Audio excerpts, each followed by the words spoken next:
Actually, the first person we're talking about, DeAndre Ayton. Is DeAndre Ayton the most Lakers signing of all time? It's definitely because we have late stage Lakers, you know what I'm saying? Like it's a very late stage Lakers. Yeah. I'd say kind of like how America has kind of just become like the big beautiful bill was passed today. It's a big beautiful man, big beautiful boy. The big beautiful DeAndre Ayton signing with the with the Lakers. The $10 billion Lakers. Yeah, because I think he's an allocation of resources strictly for optical reasons, I would say.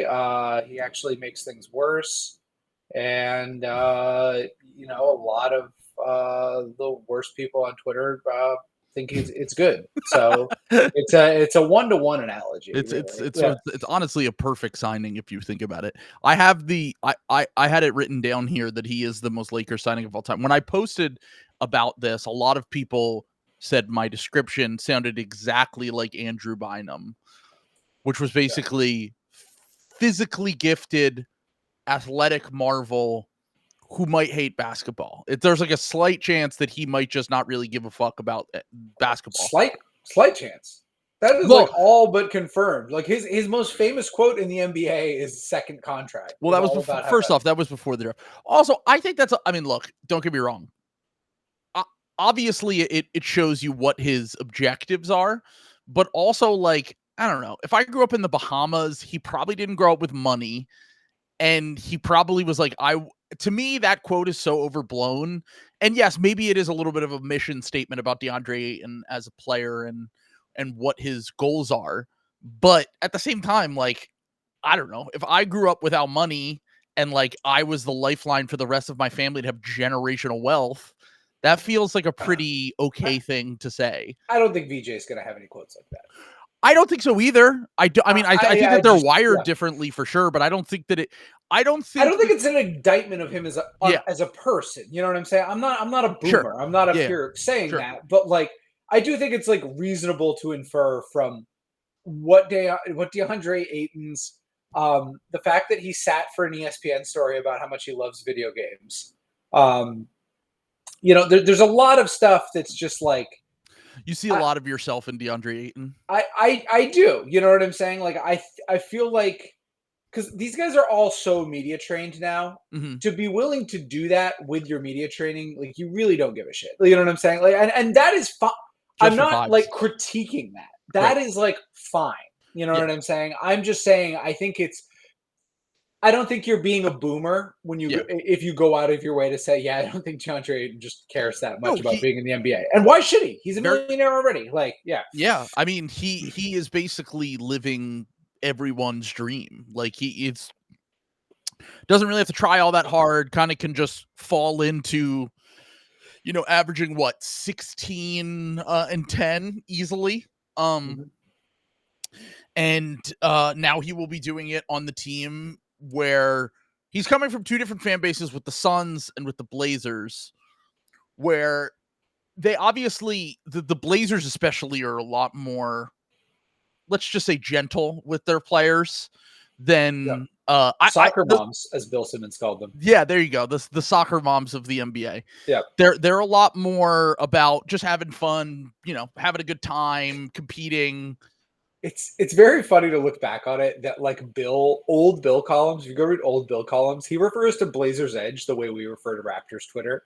That's funny. And it's very funny because Portland fans are passionate, but they're also by and large pretty polite. I feel I feel like they're one of the more polite fan bases. So the fact that they had Bill so rattled is very funny. I definitely got a lot of, when I posted about Ayton on pretty much any platform from Blazers fans, I got a lot of thank God it's time to move on type thing. But there wasn't any visceral hatred towards DeAndre Ayton. It was more just man, this really was a disappointing few years compared to kind of, what we expected the situation to be. And probably the most famous DeAndre Ayton moment as a Blazer is him not showing up because he couldn't get to the arena. Which is honestly, I really do root for DeAndre Ayton because he is probably one of the more relatable NBA players in that, like, I feel like I've joked about like players being cursed to be born into, their body. Like I do always joke with Ben Simmons, like he was cursed to be 6'10" and handsome and an athletic freak, so he had to play basketball. But like I said, that stretch of number one picks is a true like moment in time that I would say it's really even Karl Anthony Towns could be lumped into it. I feel like it's Wiggins, Towns, Ben Simmons, Fultz, Ayton, Zion.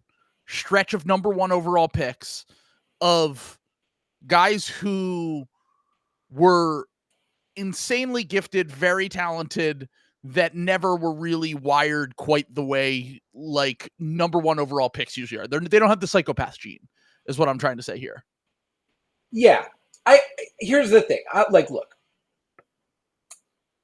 I don't think you need to like be like Michael Jordan, Jimmy Butler style competitive to like succeed in the NBA. Like I like Trey Johnson because he's reportedly a psychopath like that and like a little loose. There are plenty of guys who are like normal amount of competitive and do very well in the NBA. Like Jared McCain is not like right. Basketball is not really his hard. life, yeah, but I'm not worried about his work ethic. You know what I'm saying? He kind of does have it. He's just not. He's a very meticulous, like, from everything I've ever heard is that he lives in the gym and basketball is his life. That's what I'm saying. But saying. At the same time, he has more of a joyous experience with life as opposed to like, like the players that we always talk about when it comes to the work ethic grind set guys.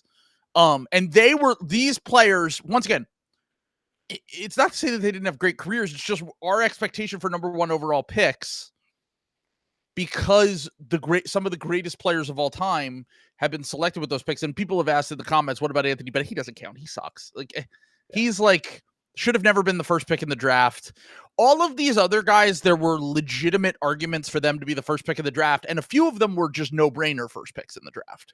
Like Ben, Zion, and then a few that were like, okay, Fultz had this great year in college. Ayton, obviously, if you could go back in time, you argued at the time it should have been Luka. A lot of people argued at the time it should have been Luka. Now they're teammates with the Lakers, which is a great wrinkle. And I feel as though once again, this comes back to the Lakers signing a big name because it feels like the thing that they should do. They need a starting center. And it feels like there's almost no way for this to go well. It just, in my soul, it feels like Lakers fans will hate him. It feels like Luka will get frustrated with him. LeBron will get frustrated with him if he's still on the team, which we'll talk about in a little bit. JJ Redick will get frustrated with him. And it will be the full DeAndre Ayton speed run experience in a year, maybe 2 years, because he got a player option on the second year. Yeah. I mean, like, look, Ayton got overpaid. You know what I'm saying? Like, that is the long and short of it, and that's not like really his fault. You take the bag, like where you can get it. Sure, of course. Also, there's been enough proof of concept of DeAndre Ayton in the NBA that like you have to know what you're getting yourself into, like at this point. And like, not only does DeAndre Ayton, I feel a little more strongly like about his work ethic that doesn't make him like, irredeemable or anything like that. But it just, he puts him firmly in the camp of someone I would not bet on, I guess is what I would say. Did you see Ricky posted the podcast? Ricky from SB Nation posted the podcast. Ricky O'Donnell. Yeah. Okay. He posted the podcast that him and RIP Charks did back in 2017, I want to say, where they watched DeAndre Ayton play in 2017. And they basically, word for word, said everything that everyone has ever said about DeAndre Ayton until now, which is that, wow, it's amazing to watch him in person. He's massive. He's skilled. He's so good, but also I've been watching him play basketball for 2 or 3 years now, and he's the same exact player. Like he has been the same player since he was 15 years old, basically, and now he's 26. And now look, is he still a legitimate starting center in the NBA? Yes. Does he add an interesting wrinkle to what the Lakers can do on offense? Now, I've been trying to tell people, which is everything Suns fans tell me, everything Blazers fans tell me, everything I watch when I watch the Lakers play, is that DeAndre Ayton is not Clint Capella. He is not Zubac. He is not someone who's going to set screens and roll to the basket and catch lobs. And I mean, I thought Kevin's comp for him was interesting, which was basically he's closer to like a Nikola Vucevic type, but he doesn't take threes. Yeah. And he is, I would say, a little bit better on defense when he's engaged, but he doesn't get engaged a lot. Maybe JJ Redick can help him with that and put him in a position to succeed. But what if Valanciunas only shot from 4 feet further away than he does every time? It was funny because I went back and I looked at the Suns season where Ayton balled out his first year with Chris Paul in 2020, 2021. Yeah. And he had, I think it was almost 60% of his shots came around the basket. If Luka can get him to do that, it will change his career, his legacy, his outcomes. Like that will make him into an effective offensive player again if he just buys into a role and does it. But we now have 4 straight years of examples of him refusing to do that. I was going to say that's a very stoppable force, movable object Sure. in terms of who's inspiring the other to be better. Yeah, I know they're friends. Apparently, they've been friends since they're both gamers, both famous gamers. True. Luka was Grandmaster Hanso, and Eaton. We famously were able to predict when he went off a cliff because we looked up the Call of Duty Double XP weekend in 2023. So, call that one. Yeah. So, I mean, like Luka's already addicted to video games. Like, I'm sorry for people who don't know that, and it's fine. You know, like, I don't want to like boomer out about this. All this means to me is I don't think you can expect improvements out of these guys when they don't have this gene. You know what I'm saying? And Ayton has been a solid NBA player to this point. If Ayton was drafted 7th, you would be totally fine with him. Yes. And he didn't get the max contract, and the reason why he got the max contract was because he was drafted first. Right. It's kind of a chicken and the egg thing with him. Yeah, and to your point, what you're just saying, the bigger issue here is the fit on the team. He's like the exact opposite big of what they needed. They needed a screen setter. They needed a dirty work guy. Ayton is, just physically like very strong. Not a guy who has really traditionally put that to use. He has played more like a finesse big his entire career. He plays like a throwback power forward. He wants to play more like LaMarcus Aldridge than like a player with his build and his skill set. Like he could be such a crazy, like the reason why you get so disappointed with him is because he is so naturally gifted and he has the ability to be that guy, but has just not really put it all together. And when they simplified his role and Chris Paul was still a demon, it worked. Now, look, has Luka gotten center? The reason why DeAndre Ayton and his agent are smart for putting him on the Lakers. I'll say that much. Because I think it does a lot more for DeAndre Ayton than it does for the Lakers. Because you're going to get set up very easily playing with Luka, and we're assuming LeBron is back. He's going to have tons of creation around him. There's a ton of low-hanging fruit for him on offense. And JJ Redick, with defensive personnel, at least in the regular season, was able to piece together a decent defense with virtually no talent on that end outside of Dorian Finney-Smith and then occasionally Jared Vanderbilt off the bench. But I will say that I'll Gabe Vincent too a little bit, but I feel like offensively this team is going to be really good, and I feel like defensively this team's going to be, I mean, they have to change something, right? Who is even guarding on this team? Think about who their best perimeter defender is. It might be old LeBron within the starting lineup. Old LeBron, because they don't have Rui or old anymore. LeBron, one of the two. Yeah, and Rui, I don't know. Like, what are they going to do against quick guys?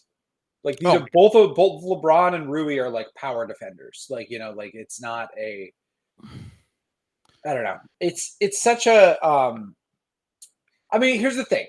I will say this. I was genuinely very impressed with JJ Redick last year. Mm-hmm. And I do think that like kind of cobbling together something feasible is one of the on defense is one of the skills that that is one of the plus things you can get from having a good coach. Brad Stevens used to do this all the time. Sure. Demon. Spo has done this, you know, like, so like, I don't think it's like impossible that the Lakers like have like a average to slightly above average defense. Like, I don't think that's like totally off the table, but like if it does happen, it will be completely fugazi and evaporate the second they get to the playoffs. So like it's not going to matter tangibly, you know, like they might win 48 games, 50 games next year, maybe. I will not be selecting them in pretty much any playoff series. So yeah. So I just posted the same Basidi tweet, which is that the JJ Redick and Ayton pairing has potential for it to be like pure comedy, basically. Yeah. I mean, think about how frustrated he got with Dalton Connect last year, Jackson Hayes. DeAndre Ayton, I feel like because he has all these advantages over other players, is probably going to be even more frustrating for him than, you know, these kind of lesser players that don't have quite the, you know, the pedigree of DeAndre Ayton. But it is absolutely still in a vacuum. It is an upgrade over what they had. Yeah. Oh, that's they had sure. They had the worst center rotation in the NBA of any good team last year. I mean, by definition, they improved. I mean, it was almost impossible for them not to upgrade the center position if they signed anyone, but like they did. So. If they signed Luke Cornett, it would have been. I honestly think Luke Cornett might have even been better for them than what they need than Ayton. I kind of do too, to be totally honest. Like you know, and you know what though, Luke Cornett was more money.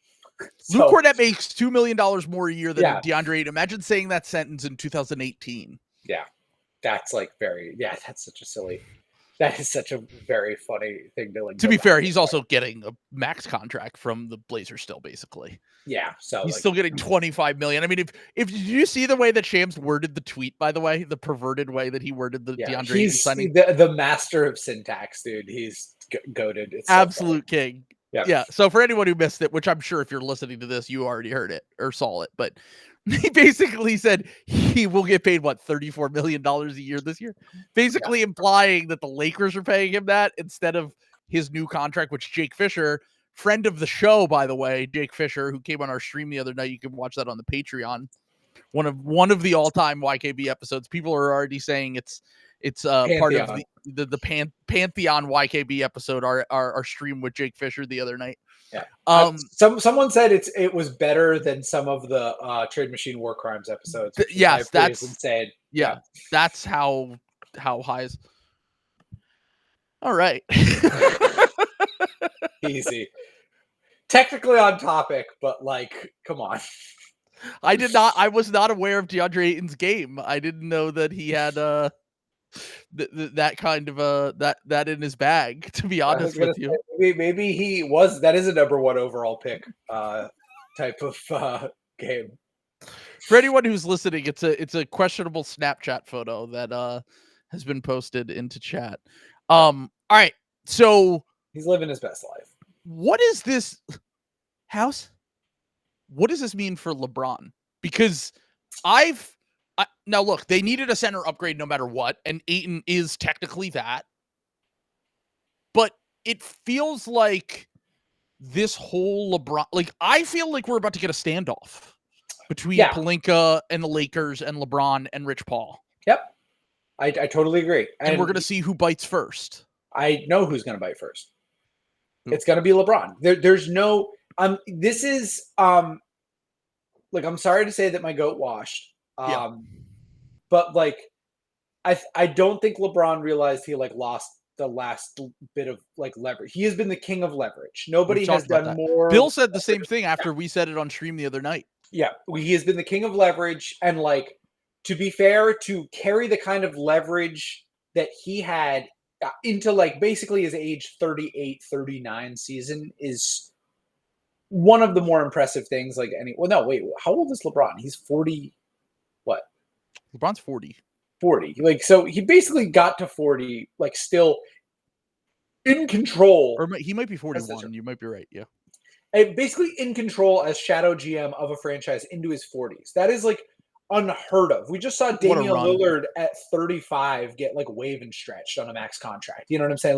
Like guys, there has never been less consideration for your guys in the NBA than there is right now. And part of that is, I don't think Shams was that wrong in that, because he didn't say the thing that where Shams fucked up was when he said that we're going to see a crazy trades. But we have seen a few, but and honestly, we just got a 7-team trade. But what Shams was right about was that this is the craziest offseason in quite some time. In terms of, like, if I had told you the reason why everything feels so off is because the Luka brain is like doing a drug for the first time. The Luka trade just fucked up all of our brains, basically. And made it so that we're constantly chasing this high that we will never get again. We are chasing the dragon of the Luka trade. And so when Desmond Bane gets traded, I don't feel anything. And like, and that's not to say that we haven't had a crazy offseason. Like, if I had told you 6 months ago we were going to get a Kevin Durant trade, a Bane trade, 4 different draft night trades, at least 4 or 5 different draft night trades, which, by the way, we never have draft night trades like that anymore. If I had also told you that Damian Lillard was going to get waived and stretched, Myles Turner was going to leave the Pacers, team that came within a game of winning the title. Like if I had told you all of this, you would have been like, what a crazy offseason. But because the Luka trade was such a, like, earth-shattering moment, we don't know how to handle any of this now.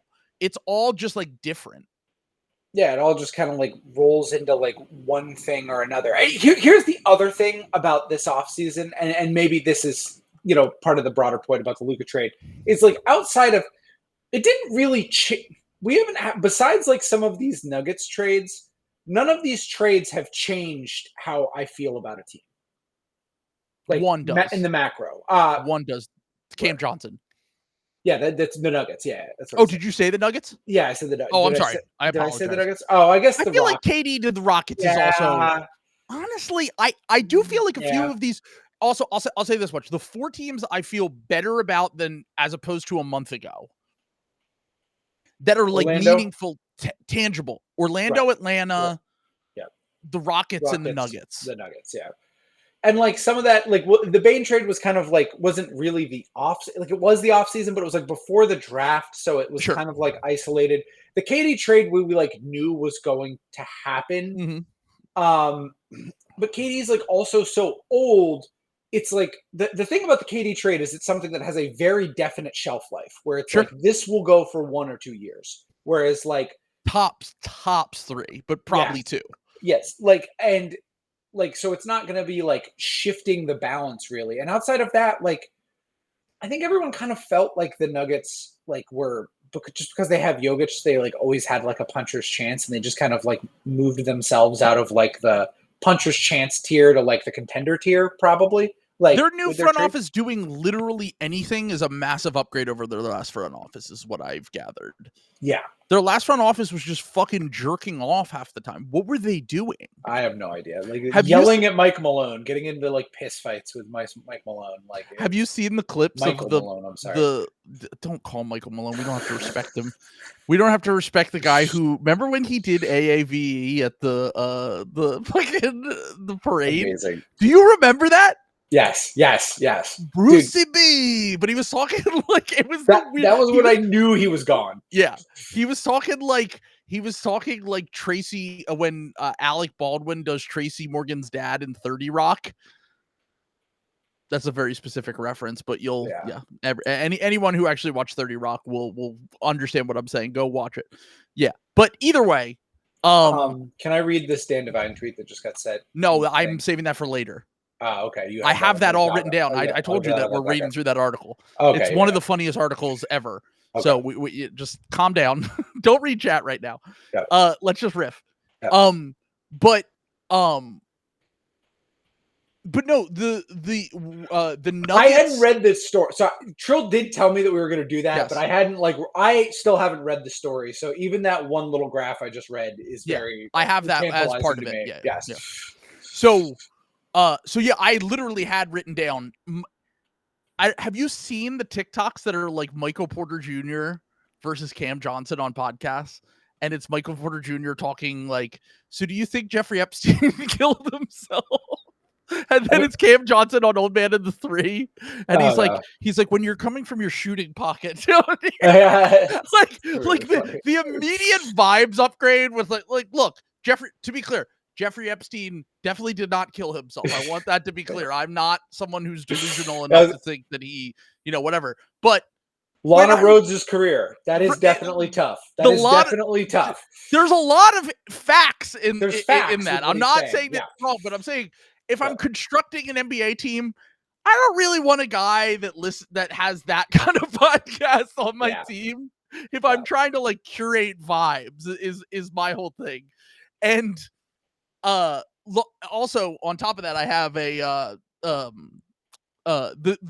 just like the overall sentiment that has come from the media about that trade. Once again, I understand why the Nets did it, but I feel like everyone thinks Michael Porter Jr. is good and Cam Johnson is not as good, and I feel the complete opposite. That is an insane take. Who's saying that? Most people hate this trade no, I'm sorry. I shouldn't say that. Some people like this trade for the Nuggets. Tim Bontemps was very against it. What? A lot of people are coming out and being like, I saw a lot of people coming out and saying that they did not understand it for the Nuggets, which I completely disagree. I think Michael Porter Jr. without Jokic is going to suck. And I think Cam Johnson with Jokic is going to be even better. I can't follow Bontemps there. I mean, here's the thing. Like, value-wise, like, could there be egg on your face when you're sending the Nets in 2032? Like, when fucking all our major cities look like the beginning of Half-Life 2? Like, yeah sure. Like, right. Like that. Yeah, that might happen. You might give up a top 5 pick in 2032. Who the fuck cares? It's the same thing as waving and stretching Dame. Who the fuck cares? Like, you are right now, you have the MVP on your team. Like, maximize that. You had a way to like make this better. I genuinely cannot see the case for Michael Porter Jr. being better at anything than Cam Johnson. What is he better at? Shooting? Rebounding. That's it. Rebounding. Okay. And I think he's a better rebounder. I think Cam Johnson's better at literally every other element of basketball. Yeah. And podcasting. Yeah, podcasting. Yeah. I will say one of the reasons why they did, even though Michael Porter Jr. couldn't fucking buy a shot in that series, I feel like one of the reasons they were able to hang with them is because he had size and they could rebound and they could kill them on the glass in certain games. Having said that, I'm taking the guy who makes your offense virtually unstoppable over the guy who now we have multiple years of sample of him not being the same level of shooter in the playoffs when they need him to be. And I think Cam Johnson is just a much better offensive player than him.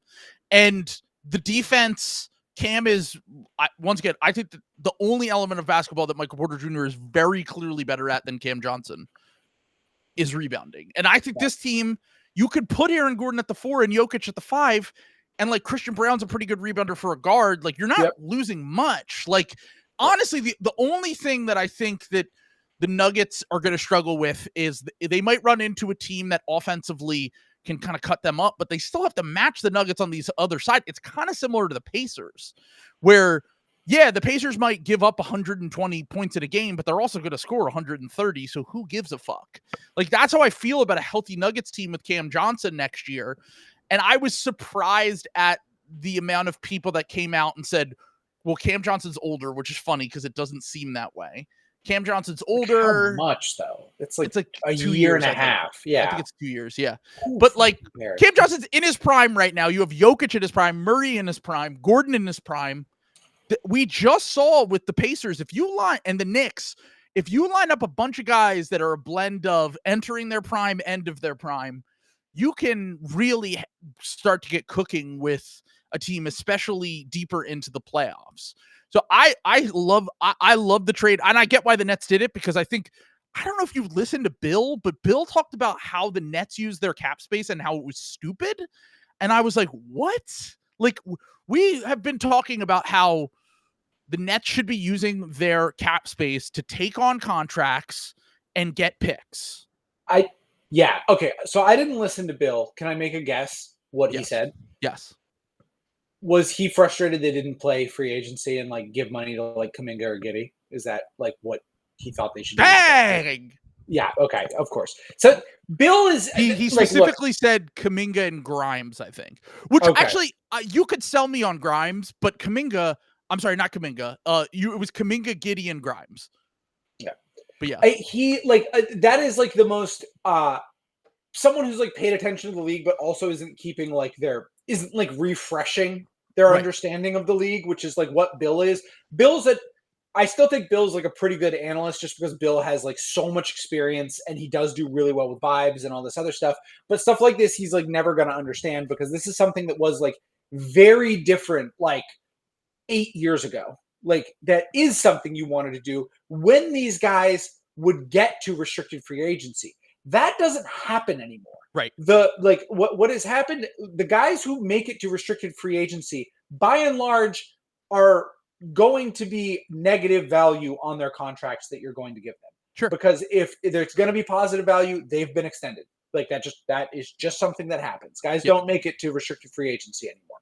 So like this the plot of like what's the charade of fucking the qualifying offer and everything, because Bill's probably like, oh well, like make them pay it, like but everyone's mad that restricted free agency is dead, including Bill. Yeah, but think about the history of RFA. How many of these guys get these big bags? The only one I can think of that worked out for the team that ended up matching it was Levine. Ayton didn't work for the Suns. Yeah, Thibault didn't work for the Blazers when they matched it. Can I go deep back? Even Paul Reed. Let me go deeper. Yeah. How about fucking Eric Gordon? Way back in the day. Like it feels like any time you match one of these big deals or you just sign it straight up and the guy walks, you end up regretting it. And like, at least I want to clarify. I don't think Michael Porter Jr. or Terrence Mann are meaningful basketball players, especially on the current contracts they're on. They're also not terrible, like unmovable contracts potentially as expirings, or like a year from now you might be able to get seconds for them, is what I'm trying to say. And they're not super long contracts either, and they're getting picks to take them on. Now, I would have liked to see the Nets draft a little bit better. I would have liked to see the Nets. That's the issue. Yeah. I would have liked to see the Nets use their picks and make me feel confident that they're going to use those picks in a correct way. But what people have said is that he's transferring his hate for their draft and he's putting it onto their cap space strategy. I think their cap space strategy is sound. And great. Yeah. I think it's a good strategy to do that, to take on like medium bad contracts for not terrible players, but also get assets to take it on. And then they still have space. Like, I mean, they could technically still throw a bag at someone if they wanted to, but the second that like Santi Aldama and Ty Jerome and those guys were off the board, I'm fine with them doing what they're doing. And he used the Hornets as the counter example of like, look at what the Hornets are doing. And I'm like, the Hornets just created a guard room that makes literally no sense. Oh, okay. They have like 9 guards. Just back up and listen. Look at what the Charlotte Hornets are doing. When has that ever been something you want to replicate? Like ever? Like it's an insane thing. Like, look, honestly, most of what the Nets did this offseason was not that bad except for pick 8. Like, we're really talking about pick 8. I don't even like, because I don't, whatever. Once you got to where they picked Traore, I'm like, whatever. That point of the draft is like random anyway. That's when you can do some of your other stuff. The thing they fucked up, the thing they fucked up was taking Yegor Debin, there are some smart people out there who like see some upside in Yegor. You know what I'm saying? I really disliked Yegor. I could be wrong. You know what I'm saying? Like, I could be wrong. I just, purely from a valuation standpoint, I find it very hard to believe there was no way to use your other 4 picks to trade up to whoever else was interested in Yegor, So Someone said you're more of a Cherry Bomb fan. Yeah. Flower Boy's your favorite album, Sam? That's true. Yes, absolutely. I don't know what that is. I don't know. When Oh, we do our album thing later on, it's gonna be a movie. I'm gonna make Trill listen to a rap album as one of my 10 picks. Listen, I know that you have to. Igor by Tyler the Creator is not really even a rap album. It's kind of like it's almost like a. Is that the pink one? Yeah, that's one of my favorite. I love that album. That one. That one's pretty good. Yeah, it's more like almost like R&B mixed with like. It kind of has like elements of like new wave in it too. Like it's like very synth heavy. It's a great album. I love the production on that album. Listen, KJ, I know you have to cope yourself into the Yegor pick, but here's the thing. There were definitely better star bets on the board. I would say Malawach and Carl Murray Boyles are certainly better star bets. I would say Derek Queen's a better star bet. But if you believe in Yegor, you can talk yourself into that. I don't believe in Yegor. That's just my opinion. I don't think he's going to be a good NBA player. Yeah. So maybe we're owned. You can circle back and clip this shit. Like I could be wrong. I was dead wrong about Bulls guy Buzelis last year. Like that happens. Like I'm not. There's always at least one or two guys in the draft that we're wrong about. Yeah, we're wrong about. And maybe it's Yegor. I just like right now. I really didn't like the way they valued that because I find it very hard to believe there was other teams that wanted him in like the next range that they like couldn't trade up for. And given how they spent some of their other picks, I think it's kind of tough. So anyway. All right, Chad has been hammering me here, so let me just get this out of the way. I don't have any Quentin Grimes thoughts. There's nothing to be said. There is nothing besides what Derek Bodner has suggested that they might be willing to go upwards of $20 million a year. Grimes camp apparently is still playing hardball. They want upwards of 30. The Sixers will not be giving him that. There's no team in the NBA that can give him that. I don't really see this getting resolved anytime soon. I think this is going to stretch until August, maybe even into September. PJ Washington had this happen a few years ago. Lauri Markkanen had this happen a few years ago. Plenty of examples. Colin Sexton. This is how restricted free agency works almost every year. There really are a ton of examples of restricted free agents pushing it weeks and weeks, if not months, to try to squeeze every ounce of leverage that they can. But the only leverage that Grimes has here is to take the qualifying offer. When the Sixers traded for him, they made a calculated bet, which it looks like from their angle that it probably is going to end up paying off for them because they don't have there is essentially, I don't want to say there's no market. Like there could be a team that figures out a way like Myles Turner did to maybe give him a little bit more, but it's still a tough way to kind of do it. But Windhorst has said this is the worst restricted free agency market ever because there's no threat for a team to work. So, and like to just throw a bag at someone. As we just said, restricted free agency feels largely dead this season. A year from now is when all the cap space comes back. So if they really are ballsy enough to do this, he would take the qualifying offer. A year from now, he hits free agency. He could get paid.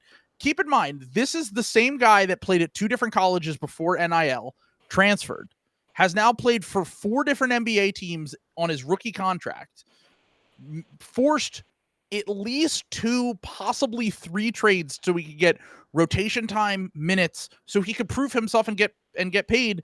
And he did that, so they feel like this is their chance to really get a bag. And he only has one. I think his agent only has 2 clients: Garrison Matthews and Quentin Grimes. It's every that's a meaningless report. Every contract that is set up like Jackson Hayes's has a no trade clause in it. No point in talking about that. Okay. It's in the CBA. Okay. But Quentin Grimes, so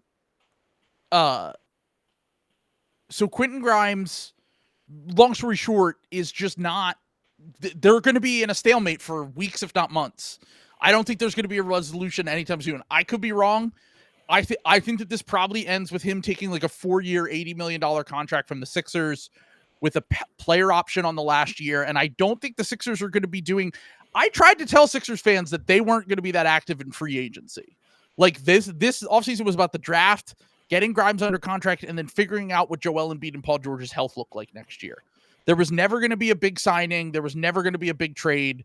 Maybe you could have traded. They tried to salary dump Drummond so they could open up a bigger portion of the MLE. They couldn't, to stay under like a certain apron or whatever. But there's just not a lot of things going on right now. There also isn't really a power forward that's available that's worth giving the MLE anyway. Anyone they bring in, they're going to get via veterans minimum or maybe some trade that I'm not thinking of right now. I think the best case scenario, if you're hoping for Sixer slot, is Andre Drummond and Kelly Oubre get packaged together and they send him with seconds for like, they can't even get to Grant Williams money. I don't even know a player out there that they could do it for. I also think it would be insanely stupid to use first round picks when you don't know if your best player is healthy. The Sixers' pathway to salvaging this, if Joel Embiid is cooked, is the Clippers picks and their own future picks. Using their picks to do a trade to get like 5 more regular season wins when Joel Embiid might be done would be the dumbest thing they could possibly do. I don't understand why anyone would want them to do that, because they have 2 lottery tickets with those far out Clippers picks, and they have their own picks after this year because the Nets picks are so heavily protected that they can tank if they want to. Like, I don't see a purpose in them trading for a power forward unless it's literally someone that is free, basically. I would not include any future first round picks. Now, if Joel Embiid is if we're at the deadline and he's played 45 games, totally different conversation. East is wide open, go for it. But anyway, that's all my Sixers thoughts. Sion James got scam contracted, by the way. Oh wow! They gave him the Hinkie special. So all of those guys in the second round are getting that. Like Janae just signed one with the Sixers. Everyone, Maxine Reynaud also just signed that. I that's with the new second round exception that has been in this new CBA where every team gets it. They don't have to use part of their MLE to do that anymore. You're going to see that pretty much every year with the top like 10 to 15 picks, where it's like 1 or 2 years guaranteed. And then it's like a 4-year scam contract potentially. Yeah. Basically a player minimum for 4 years with like 2 team options on the back end. Like, it's like, essentially what it is. So, all right. John I is going to be Johnny Broom. Yo, it's Johnny Broom over here. John I. Yo, dude. All right. So, let's talk about we have to talk about the Bucks because we tried to talk. What do you don't want to talk about the Bucks? I thought we were going to talk about how Rob McElhenney is getting groomed by Ryan Reynolds as a 50-year-old man. Yeah, what is this? He changed his name to just Mac? Rob Mac. Dude, something like weird is going on. Like we might be heading for some sort of like very upsetting VH1 documentary in like 10 years about him. Like, I don't understand the Ryan Reynolds thing. Why is everyone saying that? Because like they bought that team together. They bought that like Wrexham team together, and then he like started hanging out with Ryan Reynolds, and now he's like getting plastic surgery all the time. He's like become like an epic Reddit guy. He's like I know disobeying his wife. His wife is like, don't bring our kids out in public and put them in the thing, and then he just like put them in the documentary, and they're like still fighting about that. Like, Jesus. Yeah. Ryan Reynolds. Yeah, exactly. And Ryan Reynolds said, his last name was tough to pronounce and he should change it, which is like a very like Trump coded thing to do to like a Trump underling. And like Rob McElhenney just went with it. It's like, it's a very bizarre like background thing. This is one of those things where it would be like top of the headline news in like 2015, like it would have dominated the news cycle. Like, what the fuck is going on with him? And it's just kind of like flying under the radar that he's like quietly going insane. Like, that's amazing. Yeah, it's incredible, dude. Like he's it's very, there is some sort of like it's very funny that he's been incepted to like destroy his life for a homoerotic relationship with a man with the last name of Reynolds. Like, after his show, like, drop the Rob Mac, drop that. It's cleaner. Oh, I've seen that. People have put the fucking the Napster Justin Timberlake fucking Sean thing Parker. over the top of it. Yeah, Sean Parker over the I top. recently rewatched The Social Network, so that's why it's okay, fresh on my brain. They're apparently making a second one. Wow. Can't wait to see that. How fun that'll be. Fincher's not involved though, so it's probably gonna suck. It's definitely gonna suck. Like what? He's not gonna let that see the light of day. He's so much more powerful now. Sorkin's directing it. Still, I'm skeptical. The Bucks. I mean, I need to say this first before we say that. Sure. We won when we had Jake on. The plan was to talk about the Bucks, and I had multiple Bucks fans be like, "You guys talked about the Bucks for like 2 minutes," and then Jake got distracted by chat. Total pimp move by Jake. So I was gonna say we that basically was a the Patriots are in control episode, but just with Jake. Jake was the lone page. Jake was Q. He was the Jake was the Q of that epic Q no ball. Where Jake go one, we go Jake. It was crazy. Yeah. But it was a great time. Yes, I am officially diagnosing you with ADHD, Jake. Yeah. But he has loyal shooters in the chat. Oh, I think chat respects him for tanking the Twitter receipts getting pulled and just being completely unfazed. Absolute pimp. Yeah. But we have to talk about the Bucks because here is the summary of their move so far. They have brought back Bobby Portis, Gary Trent Jr., Kevin Porter Jr., Taurean Prince, and Jericho Sims. They have lost Damian Lillard, Brook Lopez, Pat the Landlord, and Chris Livingston. And they have brought in Myles Turner and Gary Harris. Did I miss anyone there? I don't think. I think that's pretty much everything. Yeah, I think that's pretty much everything. They also drafted Bobo Job. Remember Bobo Job? I'm not. Look, Bobo Job. You wrote us off. We're not writing back. Starting lineup by the end of the year. Bobo Job. I'm never going to be able to say his name.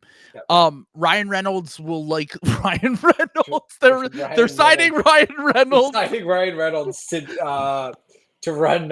He's going to groom Kyle Kuzma. Yeah, he's grooming Kyle Kuzma. He would be very easy to groom. Also, yeah.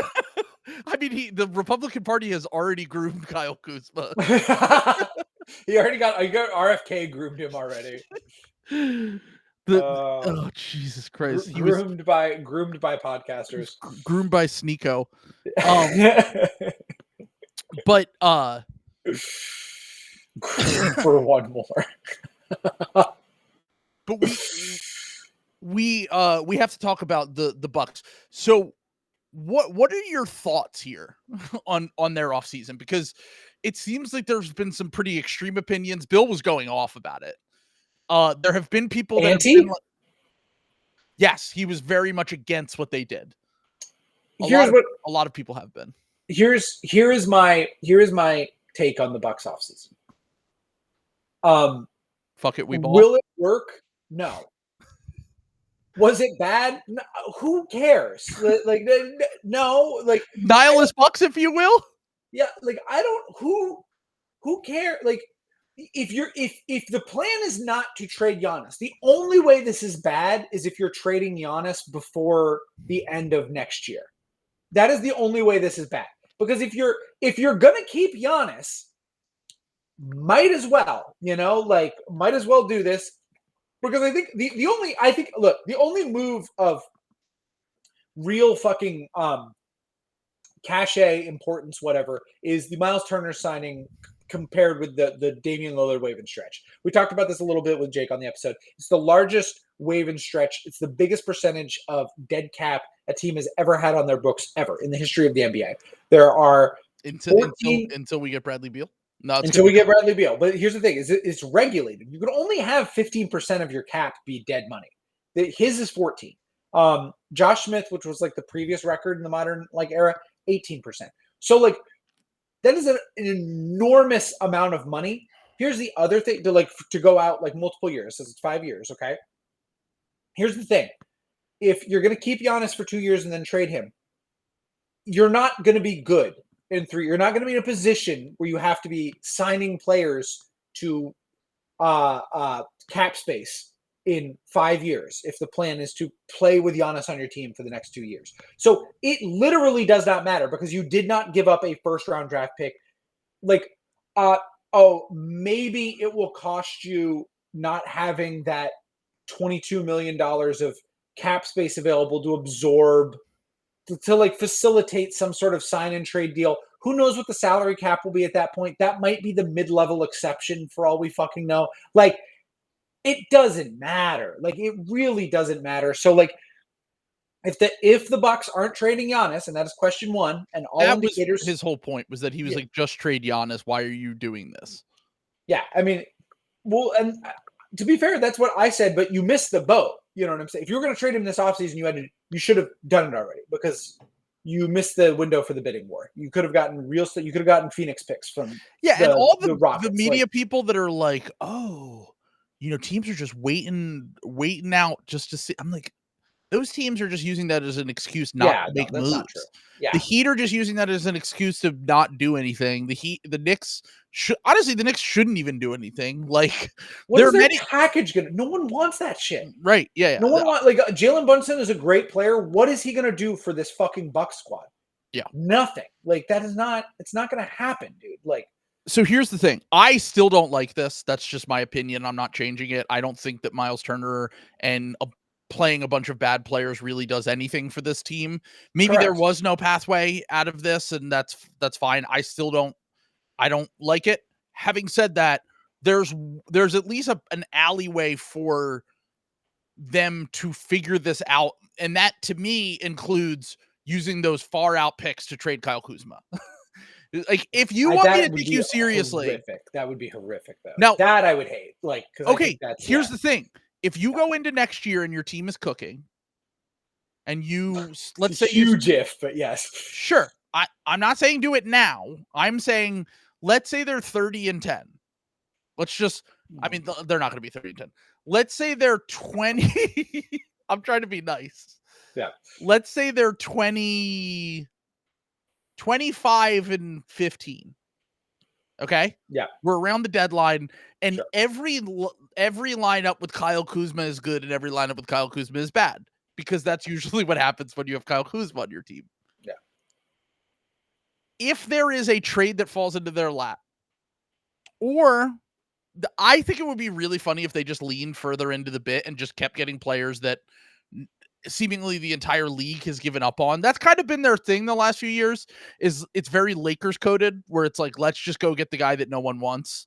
Kyle Kuzma, obviously for different reasons, Kevin Porter Jr., but like Gary Trent Jr., all those guys, Taurean Prince, a ton of guys. The funniest thing that could possibly happen, I think, is Bradley Beal gets bought out and they sign Bradley Beal. But I actually think that would be useful for them. Yeah, no, I'm saying them, like in a way that actually would be very beneficial to their team, and he would instantly be their best guard. Yeah. No, that would genuinely help them quite a bit. They still would not sniff winning the East, but like, that, I guess that's my thing. Okay. Because what are we really talking about? This whole exercise is basically they are doing a like slightly different version of like those last 2 years of the Lakers with Kobe, when they just sort of like created like a fucking like zombie team around him just to like pretend that, but for the cachet that he has like as a player. Obviously Giannis is at a much different point in his career. He's still like kind of a sub MVP style of guy, but like leave all that aside. Here's the thing. You signed Myles Turner to this contract. The contract like might be bad. The contract also like might be good. You did like sign a guy. You know what I'm saying? Like, you did get another good player on your team. I don't have a problem with them signing Myles Turner. Yeah. But they didn't just sign Myles Turner. Let's be clear on that. They're paying $50 million to acquire Myles Turner. Now, if all of the other guys return positive value on this quote unquote maybe scam contracts that they signed, then maybe you can survive that a little bit. I still think that they have 2 starter level players on this team. I mean, that is objectively true. That is a fact. For a good team, for a level of, we want to compete, we want to win playoff series, we want to do that. When you have an MVP on your team, my argument is just, you look at the Bradley Beal would be the third, by the way. That's why I would like that. My argument here is that like that is not different from how they started the offseason. they are in a better place than You're- they are when they started the offseason. sure. That is my only thing. Like this, everything bad about the Bucks situation was signed, sealed, and delivered long ago. It was the Damian Lillard trade. It was Damian Lillard getting hurt. You can run it all the way back to the Drew Holiday trade, which, like, you know, you won the title, so it by definition is not a bad trade, but it will be a costly trade. It will cost you something to have won that title. Yes, like, so that was Doc Rivers. You know what is 800 billion times worse than any of the moves they've done this offseason? Trading for Chris Middleton for fucking Kyle Kuzma. Like, I'm sorry, everyone who even tried for one iota of a second to defend that trade. That is one of the most ridiculous things I've ever seen in my entire life. That was something where I could not believe how many people in the NBA media were like, yeah, I mean, sometimes if you put the literal worst player in the NBA by every metric on a contender, he's suddenly good. He's suddenly good. Look, I understand Chris Middleton is cooked, and like I have an outsized opinion of Chris Middleton. At least in the 30 games Chris Middleton plays, he's still an NBA player. Yeah. Like, it is so insane on every level. So I guess that is just my thing. I actually don't have a problem with this Bucks offseason because the only thing that would have been different is trading Giannis. And it sounds like Giannis didn't want to get traded. They honored that. So then that's not a decision you make anymore. I think they kind of did the best they could with what was available to them this offseason, would be my argument. So that's kind of been Horst's whole thing, is pulling shit out of his ass when he has nothing to work with, because he's a terrible drafter. And that is a large part of it, is that he can't draft a single NBA player. But I really don't think this meaningfully impacted their future. I really don't. Like, unless they trade Giannis like at the deadline this year, and then it's like, okay, why did you do that? Yeah. But if the plan is to hold on to Giannis for 1.5 to 2 more years, I really don't think it's going to matter at all. So let's see if they can do anything else this offseason. Because if they can get at least one more starter level player, you can start to at least convince me. I still don't like this at all, but I understand why they did it.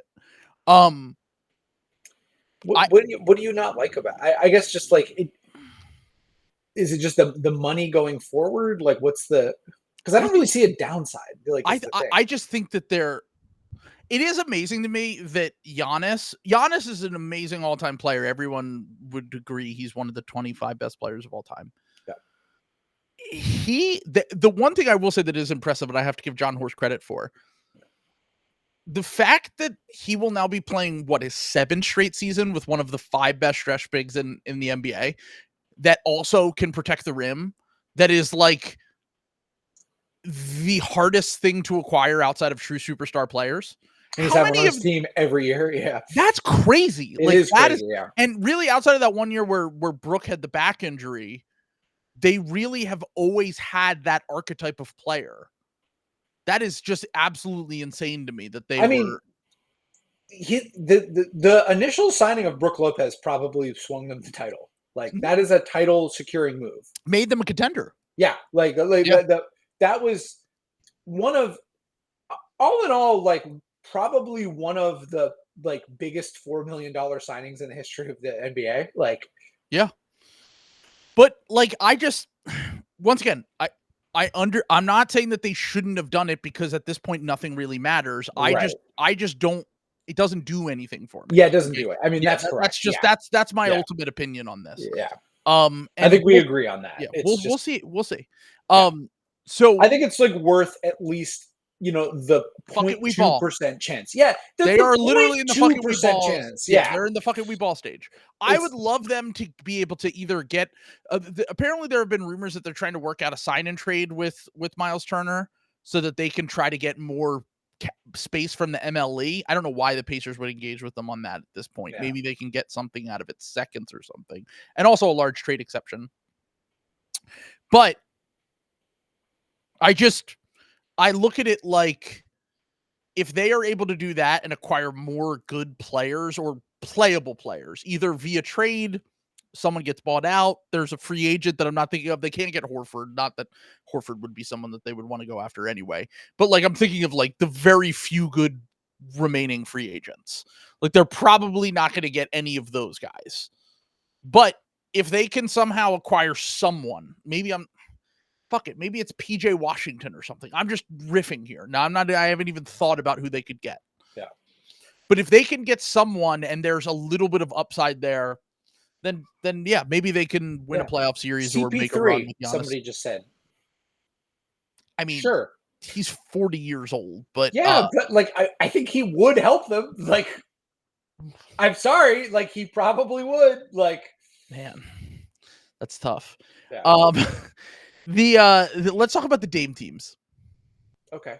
Because Dame got bought out, and this is so. First off, just we might be getting. I think Jake might have been cooking the other night. We might be getting Dame time back in Portland. Yeah. It sounds like that's very much on the table. These are the teams that I wrote down that could make a run at him that we've either gotten a connection to or just make sense for. The Warriors, the Clippers, the Blazers, the Heat, and the Suns. Is there any team that sticks out there that's like they should absolutely go after Dame and it would make a lot of sense? Warriors, the Clippers, the Bucks, the Dames. The Celtics? There was a lot of Celtics reporting. Who said that, though? It was The Athletic. Yeah, and Himmelsbach. Who's a real... If Himmelsbach said it, it's real. But, like, here's my thing is I don't believe... So here's the thing about any Dame signing. Well, okay, hold on. I just want to... Before you say anything, I want to differentiate. I think that you might be able to get Dame on the vet minimum next year because he's getting paid his full contract. Bradley Beal's different. Beal, I think, is going to want the full MLE to make up for the money he's going to have to give up in a buyout with the Suns. Because Beal, because of the new CBA, they have to give him less money, and they're going to waive and stretch it anyway. But the difference is basically a chunk of the MLE. Anyone can sign Dame to a vet min next year. Yes. And then he could have like an opt-out the year after that, and you can come if his rehab goes well, and he can play for you, and you can figure that out. So something else to understand about how NBA contracts work, okay? Like everyone's familiar with the concept of bird rights. So basically when you sign with a new team that is not the team that drafted you or the team you previously played for and you leave, you lose those bird rights and you're kind of starting over from scratch.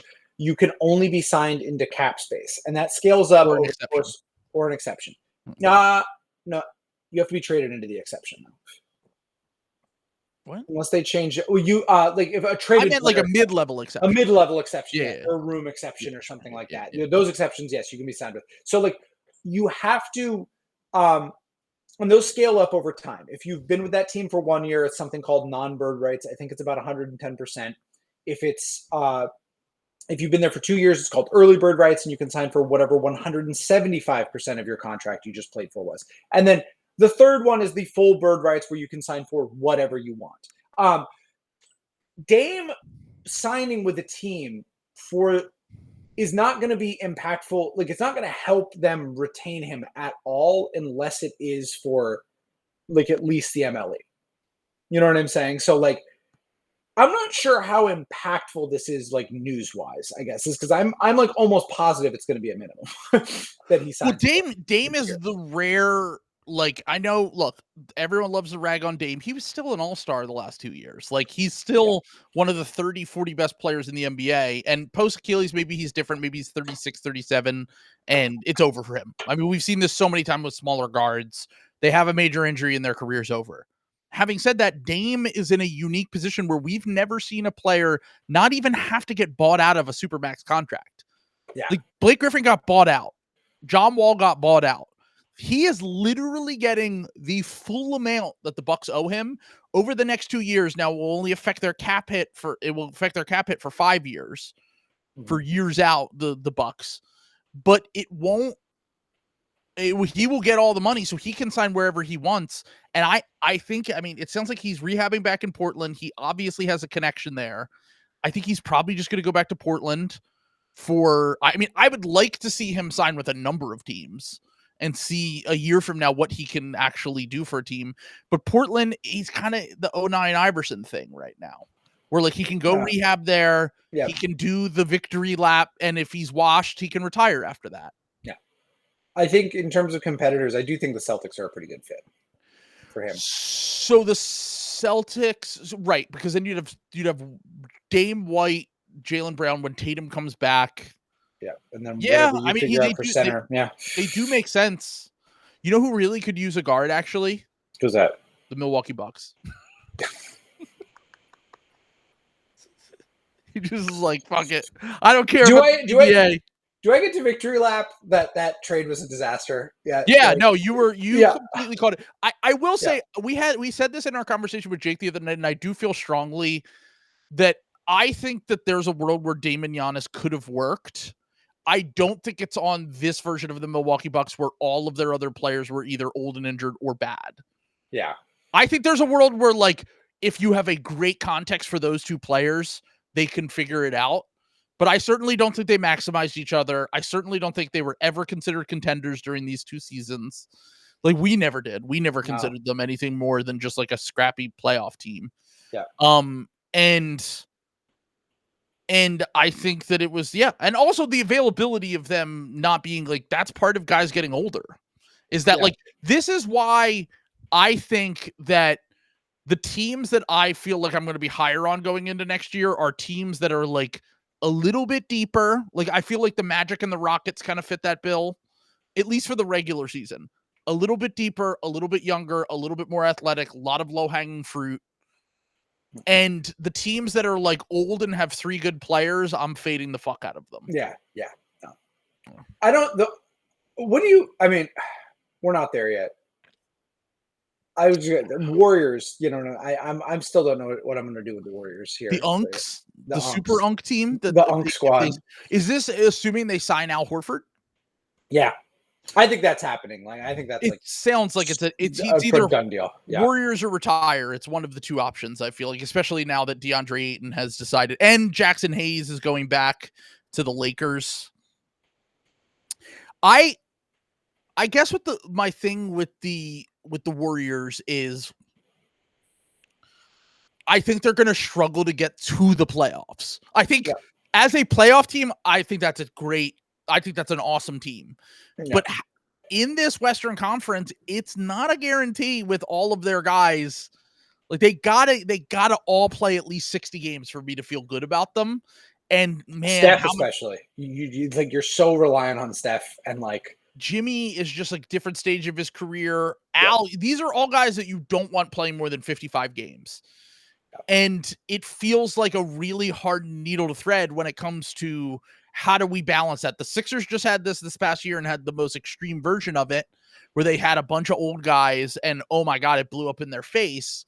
But at least, like, even like the worst years with most of these guys, they're not missing 60 games. They're missing 25, 30 games. Which is why they need an injection of youth. They need Malik Monk and Devin Carter. And that's why I was that's a good pivot point to talk about what we wanted to talk about next, which was the fact that small guards that aren't good on defense, especially 2 guards that aren't like pure playmakers, they feel like they're getting fully faded right now in the market. Like, we just saw Jordan Poole get salary dumped. We saw Colin Sexton get salary dumped. Anthony Simons. Yeah. It feels kind of crazy to me because I feel like Malik Monk is the best version of all those players. Now, look, maybe we overrate Monk a little bit? Sure. Yeah, I think maybe. Sure, but like, he doesn't make nearly as much as any of these guys. He makes like $16 million a year, right? Yeah. And like, is like at a minimum a valuable 6th man.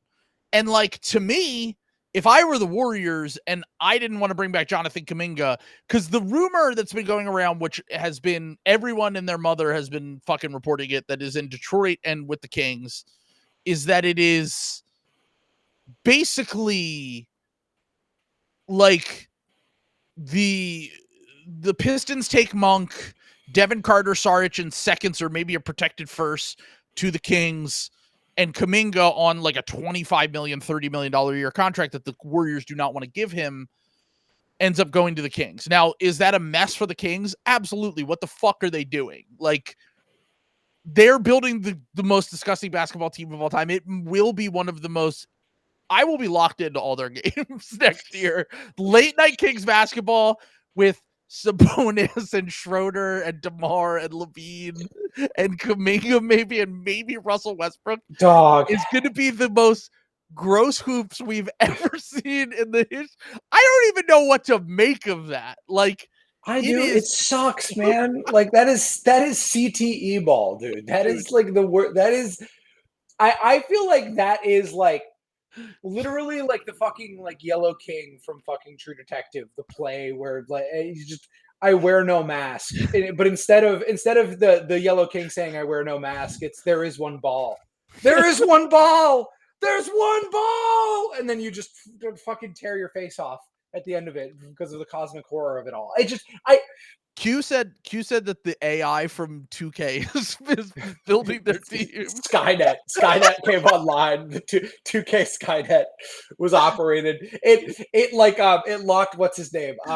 It killed Monty McNair in the server room. Like all the like wires came alive and fused with him. They said they fired him, but he's actually like been stapled to the mainframe. Scott Perry is a patsy. Yeah, Scott Perry. Scott Perry is just the only human form that the robot mainframe, the cyborg mainframe, can take. Dude, it's unbelievable what they're building right now. It is one of the grossest things I've ever seen in my entire life. We were on with Harry and Patrick on Nothing But Respect, and Patrick is God's strongest soldier for still being a Kings fan. We talked a little bit about the Kings. So honestly, one of the my favorite podcasts we've ever done. We're gonna have them on next week, and we'll do a grading the offseason episode where we talk more about the draft and free agency and what we think about every team. But the back to what the Kings and the Warriors are trying to do here. I feel like, look, now maybe the Warriors are like, we can't keep doing the guard thing because we're just so small. And every year that seems to be our problem, is that we're just very tiny. And Malik Monk obviously doesn't add a ton of size, but what he does add is like that role that they've been missing since they lost Jordan Poole, which is a guy who's instant offense off the bench that can get you buckets, that is, a pretty, not a great playmaker, but a passable one. Rim pressure threat, guy who can catch fire from three, play within the system. And, look, obviously defensively, it's not going to be a great fit, but the thing that I've been worried about with the Warriors is like, they feel like a team that's just going to get cracked off the dribble a ton next year. Even if they sign out. Yeah. Like, you have Draymond, Jimmy, like they're going to struggle with the younger, more athletic, offensively tilted teams. Now, luckily the Pacers are out of commission.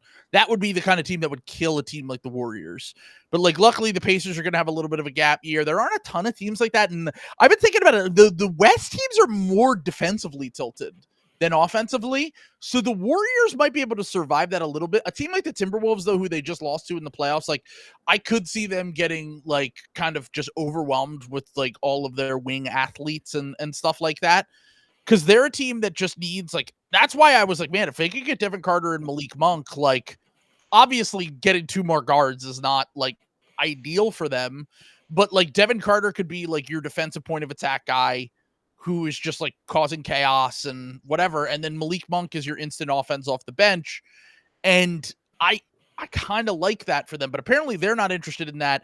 They're basically willing to do what the Sixers are willing to do with Grimes and what the Bulls are willing to do with Kuminga, which is just ride it out and wait until there's an offer that is kind of massive. That is less massive, that they will be able to agree with, and they will hope that they can then turn around and trade that contract later if it doesn't work out. I kind of think that, like, what my guess is that leak, because apparently the leak was not coming from the Kings side or the Warriors. My guess is that leak came from Kuminga's agent, and he was like 100%. And he was like, let's get him the bag because the Kings are the dumbest team in the NBA. They will give him $30 million a year, and let's cook. Yeah, the whole Kuminga thing is one of the biggest.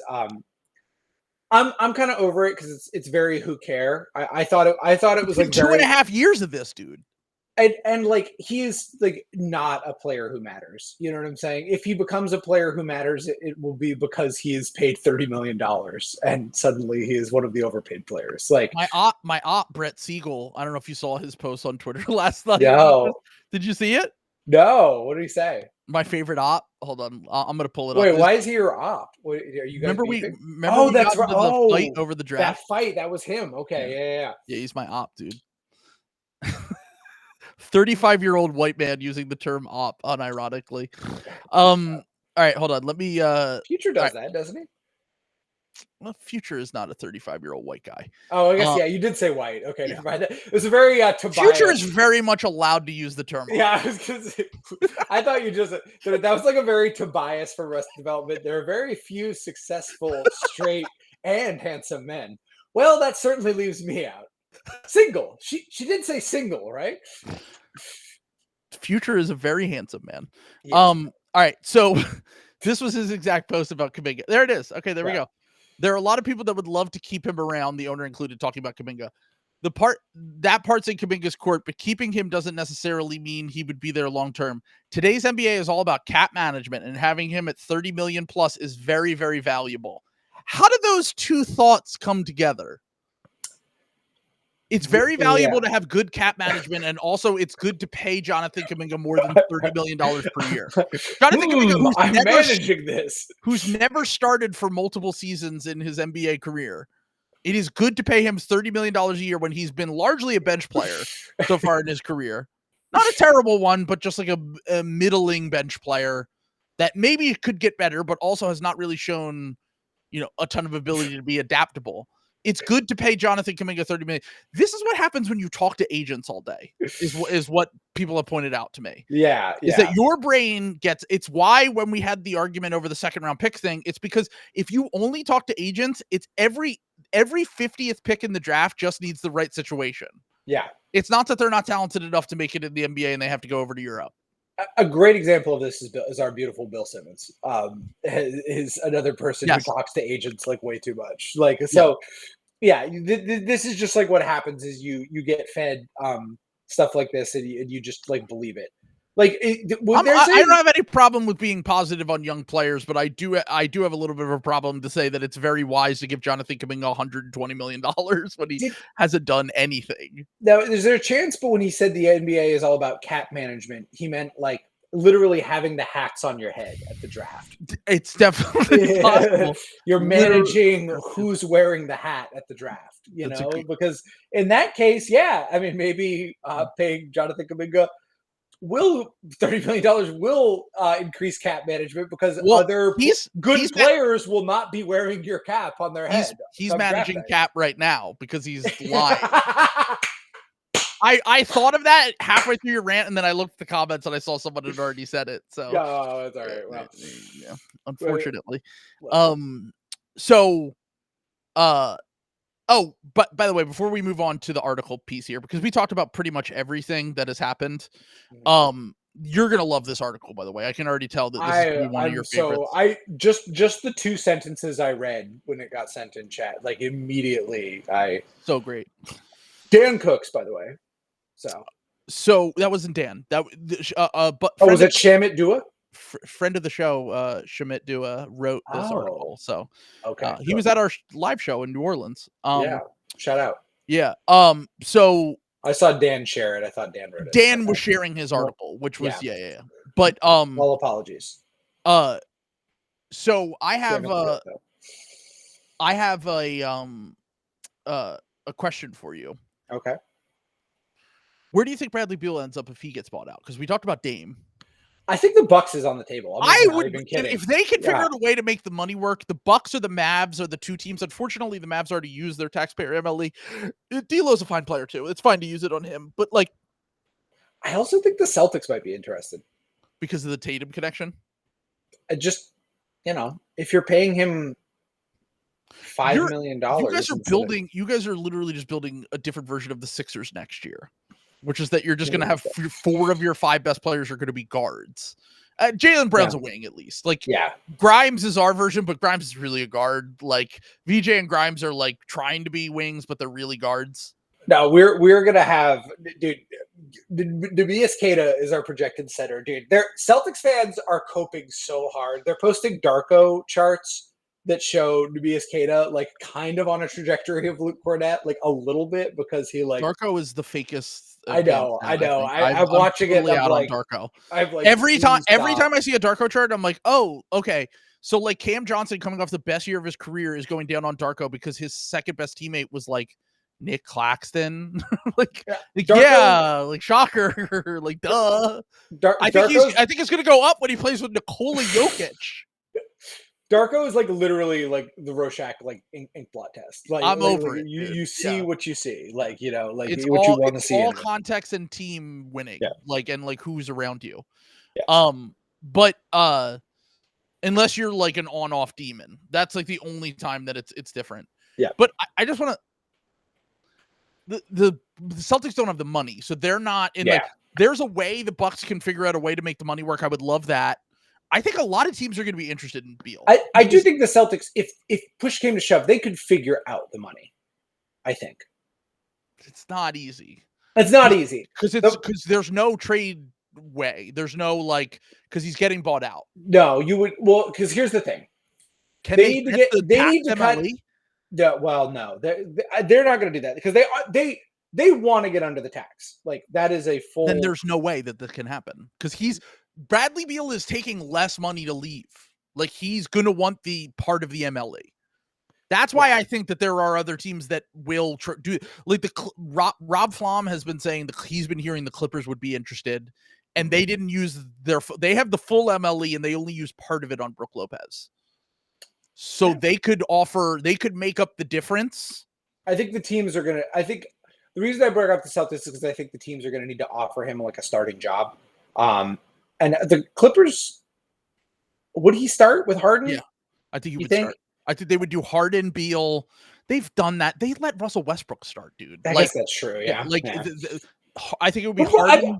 Russ is more of a dirty work guy than Beal is, though. Sure, but they would start Harden and Beal. It would be Harden, Beal, one of the wings, Derek Jones Jr., whoever. Yeah. They apparently what the Clippers' goal here is to salary dump Norm Powell to get under the tax and then give part of the MLE to Beal if he gets bought out. That's like the ideal outcome for them. That's what they want to angle for because they don't want to pay Norm Powell because he wants a big contract. Sending Norm Powell back to Toronto for Grady Dick and there's no only expensive play. No, I'm there's no team except for the Nets. Maybe like the Nets could take Norm Powell in seconds. I think the Wizards could do it right for like one of their smaller salaries. Like you send back like they want to duck the tax. The Clippers though. Yeah, I know. I'm saying like I think they have somebody who's like for no. Shit. The Unk squad. We're gonna have so many Unk squads next year. The Warriors, the Clippers, the Wizards. Well, the Wizards are fun. They're Unk and Neff squad. They're the LMFAO squad. Where it's Unk. It's an Unk and a nephew for each one. Like so, you have to.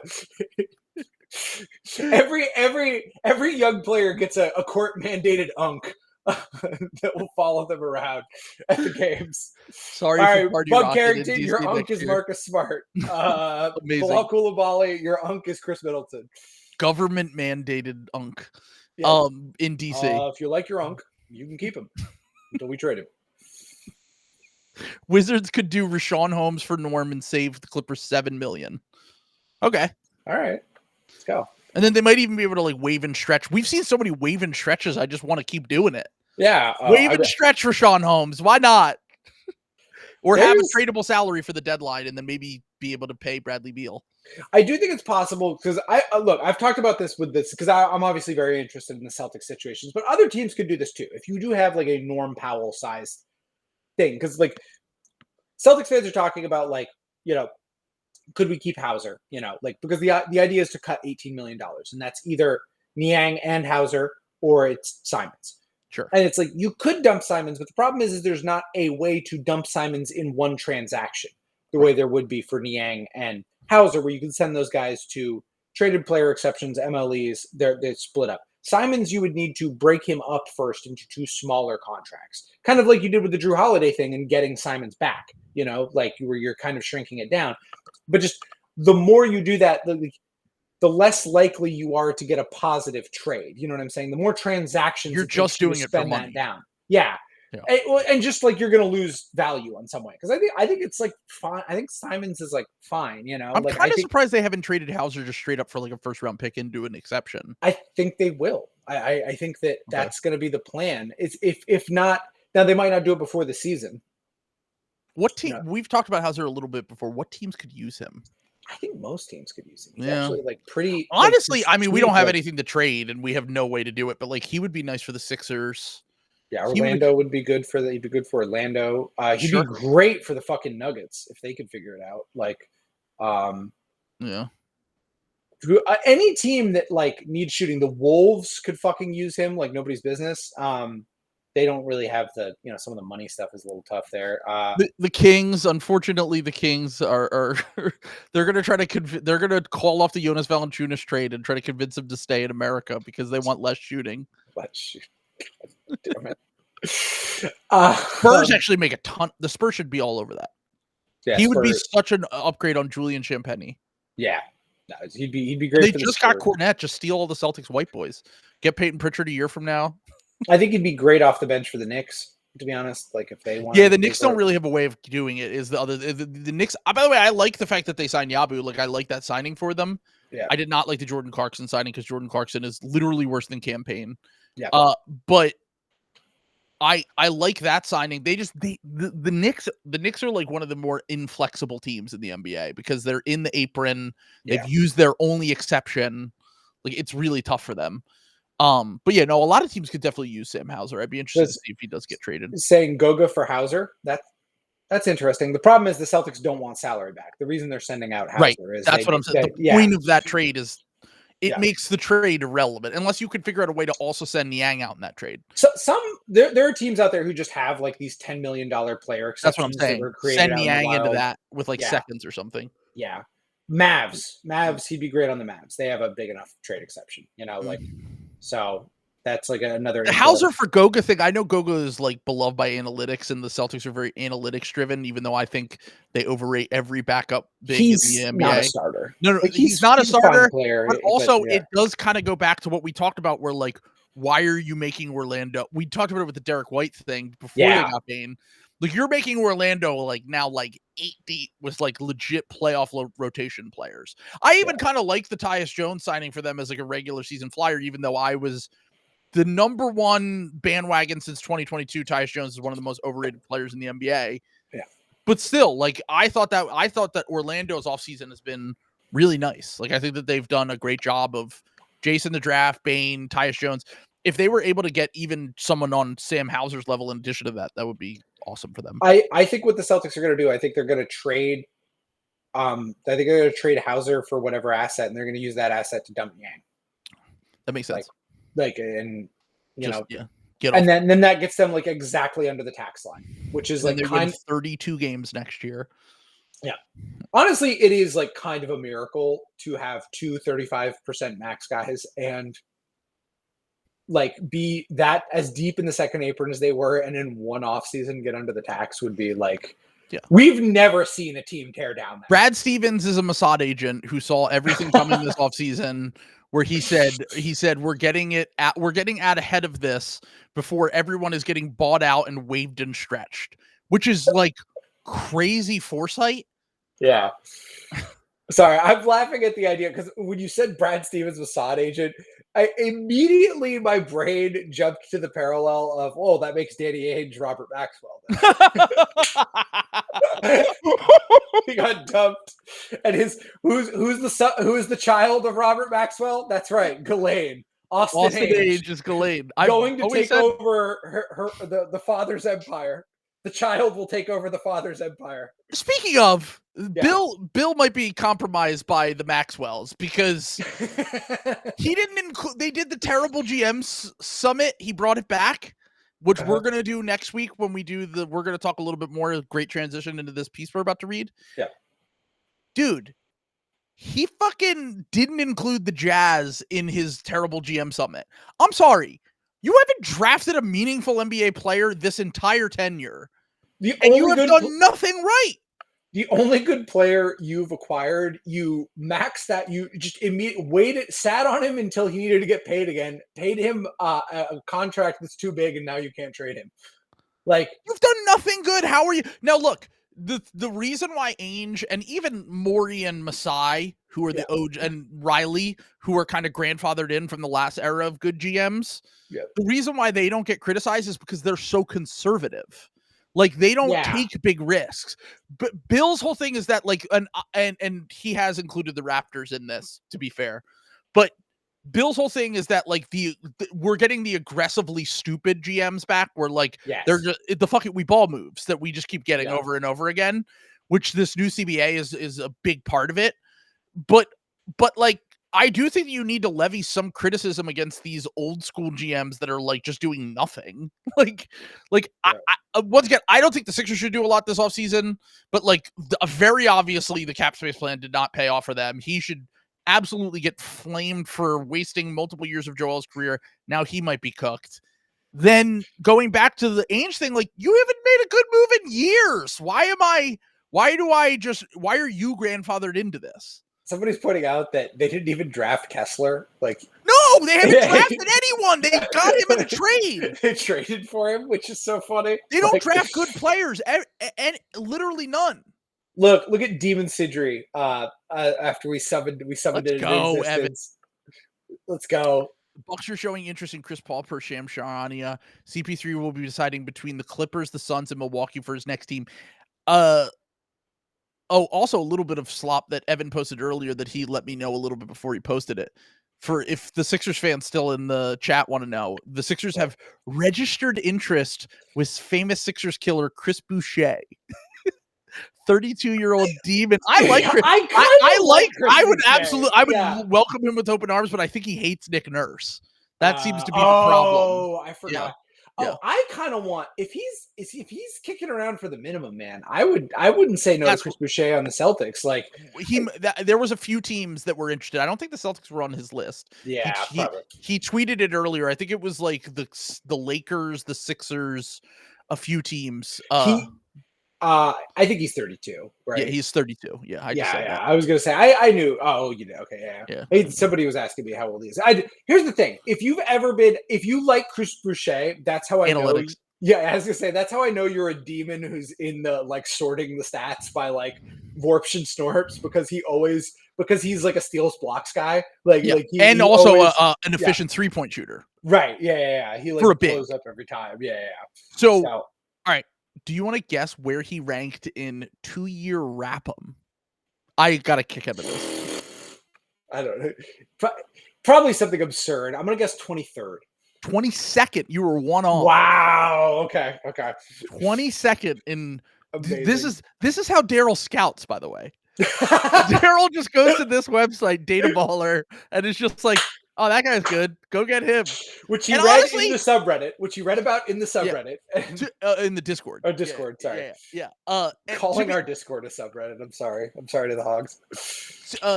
To be fair, Trendon Watford has horrible analytics, and he just signed him. So it's not always. But Trendon Watford's also friends with Maxey. He's 24 years old and played on bad teams. Right. So I think that was more of a vibe / maybe we can get The thing about the Trendon Watford signing, I haven't really made, like, official opinions on this yet, public. Yeah, I love just taking a flyer on a youngish guy on a 2-year vet minimum with the 2nd-year team option. Friends with Maxey, and also just to have a forward who can pass and handle the ball on the Sixers, who have a ton of spacing all of a sudden.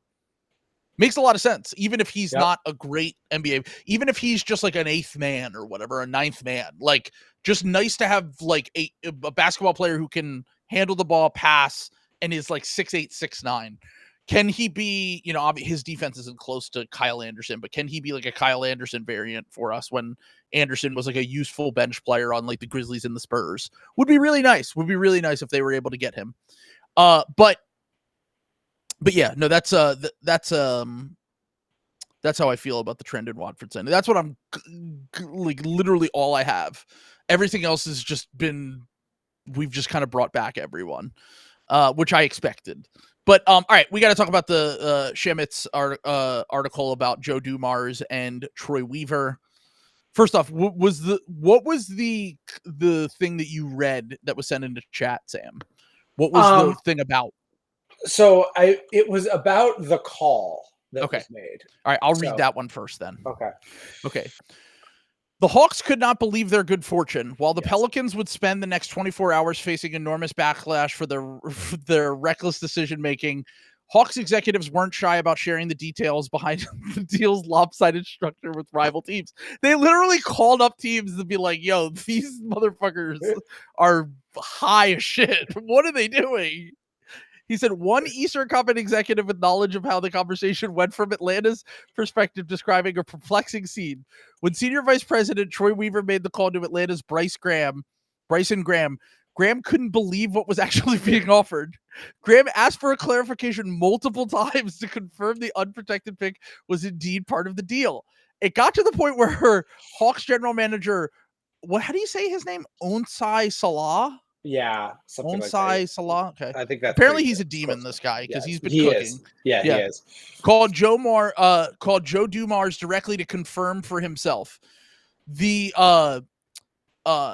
Hawks waited nervously for Dumars to confirm, hoping he would not realize what was going on and walk the trade back. But the Pelicans persisted, and the Hawks got their steal. They did not stop the steal.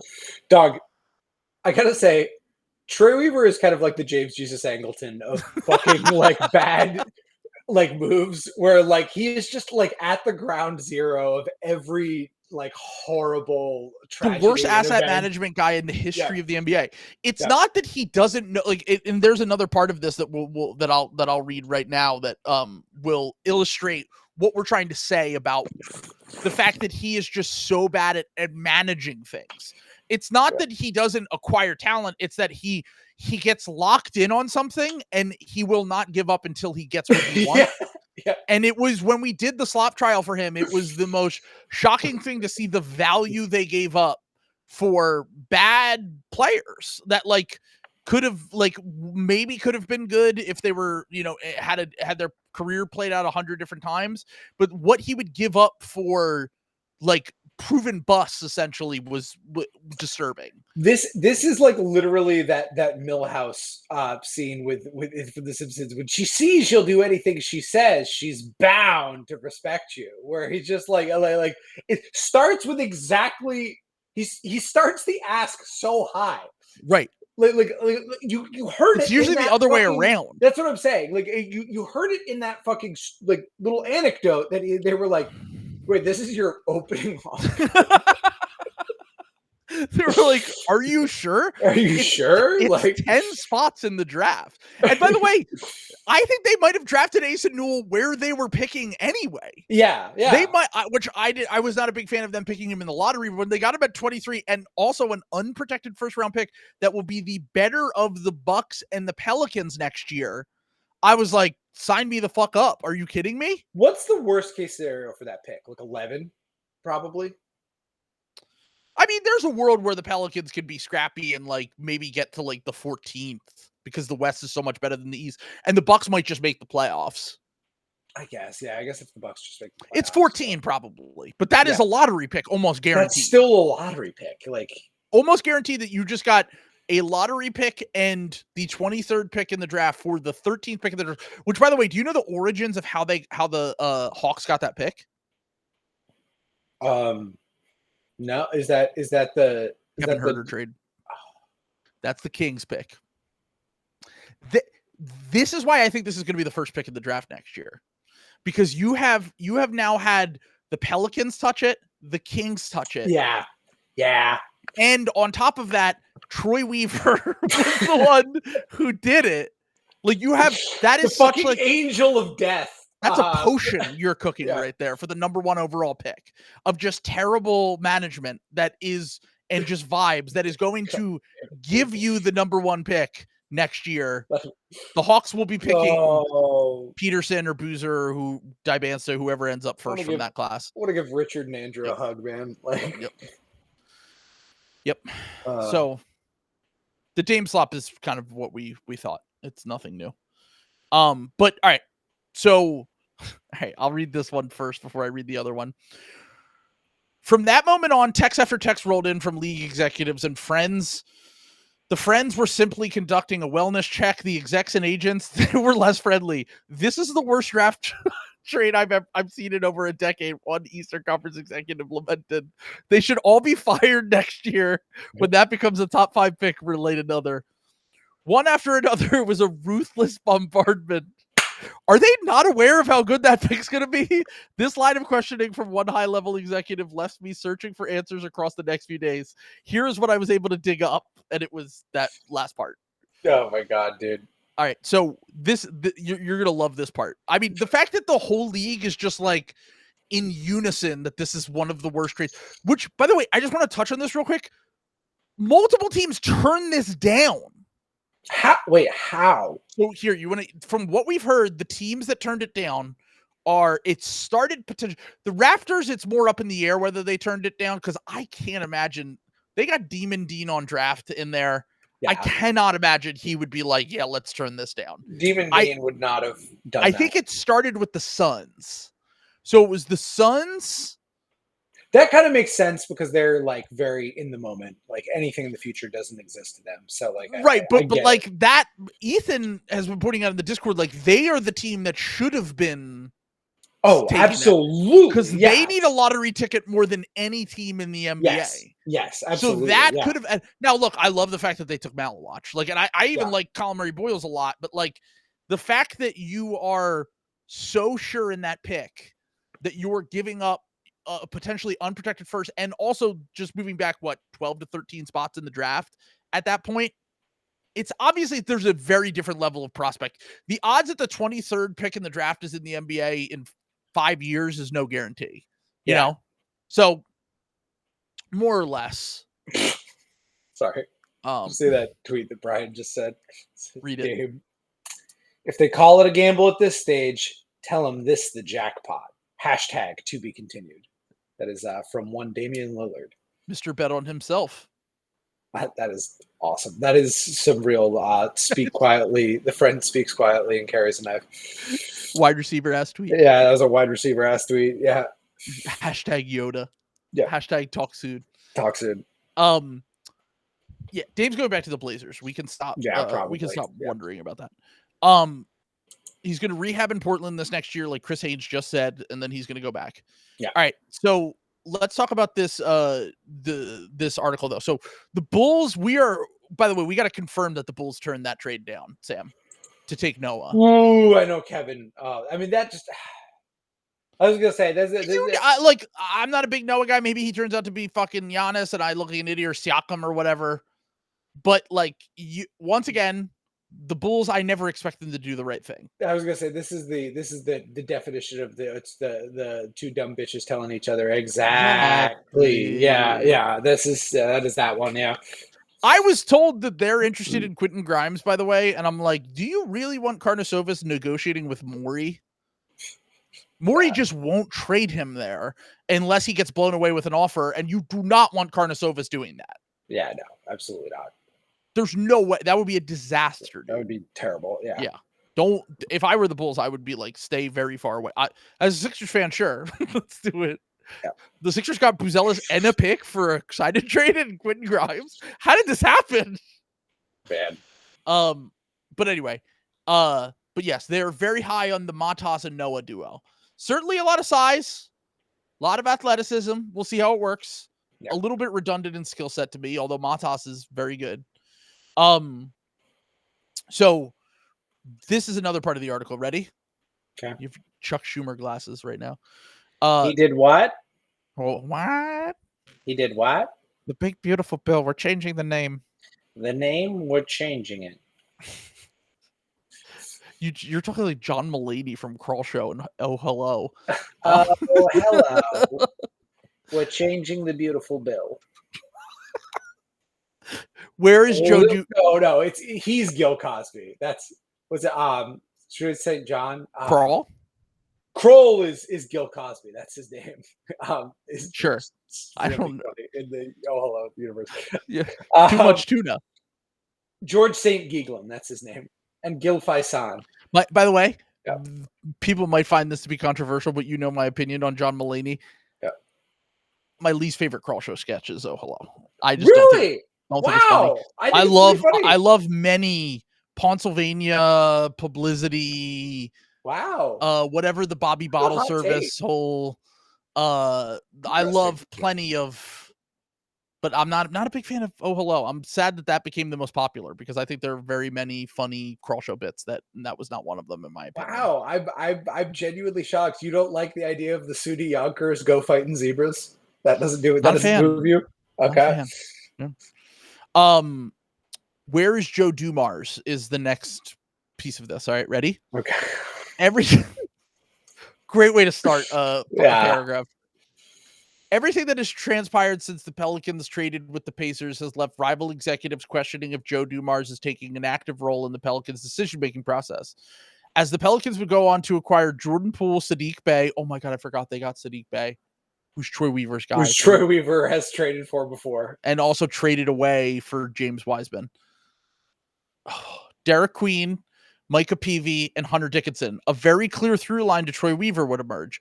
Every single player is one Troy spent a great deal of time with personally or scouted in close proximity to the DMV geographical area. This has Troy written all over it. Is Joe even in charge? One executive incredulously after the Dickinson signing was announced. These are tough optics for a franchise struggling to find legitimacy. Weaver, who by all accounts is an incredible talent evaluator, carries a reputation for poor asset management. His time in Detroit was marked by an incredible draft hits, but also a remarkably poor handling of draft capital and cap space. Towards the end of Weaver's tenure in Detroit, another executive told me the Pistons would call regularly to see if they could secure a favorable deal. Everyone was looking at Detroit saying, Detroit can help us out, right? Then calling them and seeing if they could trick them into some BS. This all culminated with Detroit winning 14 games in Weaver's final season and featured a 28-game losing streak. Man, that's fucking brutal. So there's a new Sleepy Joe, is what I'm hearing, in New Orleans. Yeah, it's tough. It's the fact that basically Troy Weaver was able to wiggle the latch on his baby gate and get out of his get control of the car. Like Joe Dumars left the keys in it and left it running, and toddler Troy Weaver stumbled out of the house, got in the car, and backed out. When we found out they hired Joe Dumars, we were like, oh no, this could be a disaster. And then they hired Troy Weaver, which is 100 times worse. Because Joe Dumars at least built a championship contender that won a title and now was it 20 years ago? Sure. Troy Weaver built the worst team in modern NBA history. He also was somehow there for the only years that the Thunder were bad at everything. And then was with the Wizards for a year when they had Jordan Poole. So he has that connection. Then he has the Hunter Dickinson connection going back to Michigan, I'm assuming. Right? Dog, yeah. And then Derek Queen, his son works with him with Maryland. I'm assuming Micah Peavy is because he went to Georgetown. He also was scouting him a lot last year. Yeah. It's bad, man. It's bad. It's crazy. And what's so funny is that if you look at the Pelicans roster and you take out, it's very similar to the Pistons. Yeah. Where you go, well, they have talent. Yeah. But you need that. And funny enough, Trajan Langdon, who came from the Pelicans, was the guy who the Pelicans were not in a situation where they needed a GM who was going to come in and draft guys and take swings or whatever. They were in a situation where they needed more of a Trajan Langdon who was hey, let's just put some guys around them that make a little bit more sense, like he did with his first year with the Pistons, which took them from 14 wins to 40-something wins. Yeah. Yeah. And that's kind of what they need. The Pelicans have always been pretty talented. It's just about it's always availability and fit with them. Fit, yeah. So you just have to get the fit around these guys. And what's really insane about the Pelicans, we're going on year 3 of them having the second best wing combo in the NBA, and they just can't make that work, which should be a team building cheat code. Yeah, I mean they're screwed. Their lineups will make literally no sense, even though they have two guys that should make lineups make a lot more sense. Yeah. Yeah. How many minutes can Zion and Queen play together? I don't know. It's bad. It's Zion. So I guess Zion is like not getting traded, by the way, right? We haven't heard anything about that. Like, no, I mean, Joe Dumars' first thing was that like he was like, we're committing to Zion now.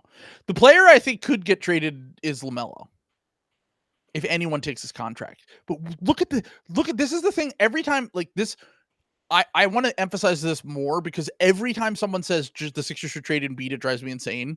Yeah. Bro, we might see LeBron James in buyout negotiations. Yes.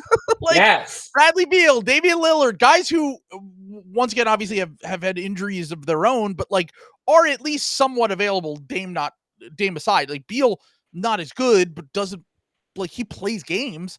We're seeing very good players and like legit like potentially Hall of Fame players just getting waived and buyouts and all that stuff. Like the anytime they're like, oh, just trade that guy, I'm like, this is getting increasingly harder, and I think it will be for the next calendar year until a ton of more teams have cap space next summer.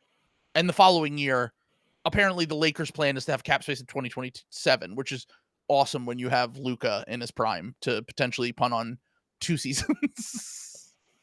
Makes absolutely no sense. No. Insane. But yeah, next week we're going to talk about the return of the dumb GM when we go through our offseason grading where we talk about the draft and free agency a little bit more. I'm sure we will have some more slot between now and then. Absolutely. Just real quick, the last signings, the best free agents left, it's a pretty grim list. It's like the guys we talked about. Like it's like Horford, Westbrook, Chris Boucher, Chris Paul, and then Duncan Robinson. They can't all be Duncan Robinsons, baby. He just signed with the Pistons. That's what I'm saying. Well, that contract was kind of fake though. Only the first year's guaranteed. I kind of like that contract. Once I found out like that it was only 1 year guaranteed. It's one guaranteed, then partial guarantee, then no guarantee after that. So yeah. The best 4 available is either Trey Lyles or Chris Boucher.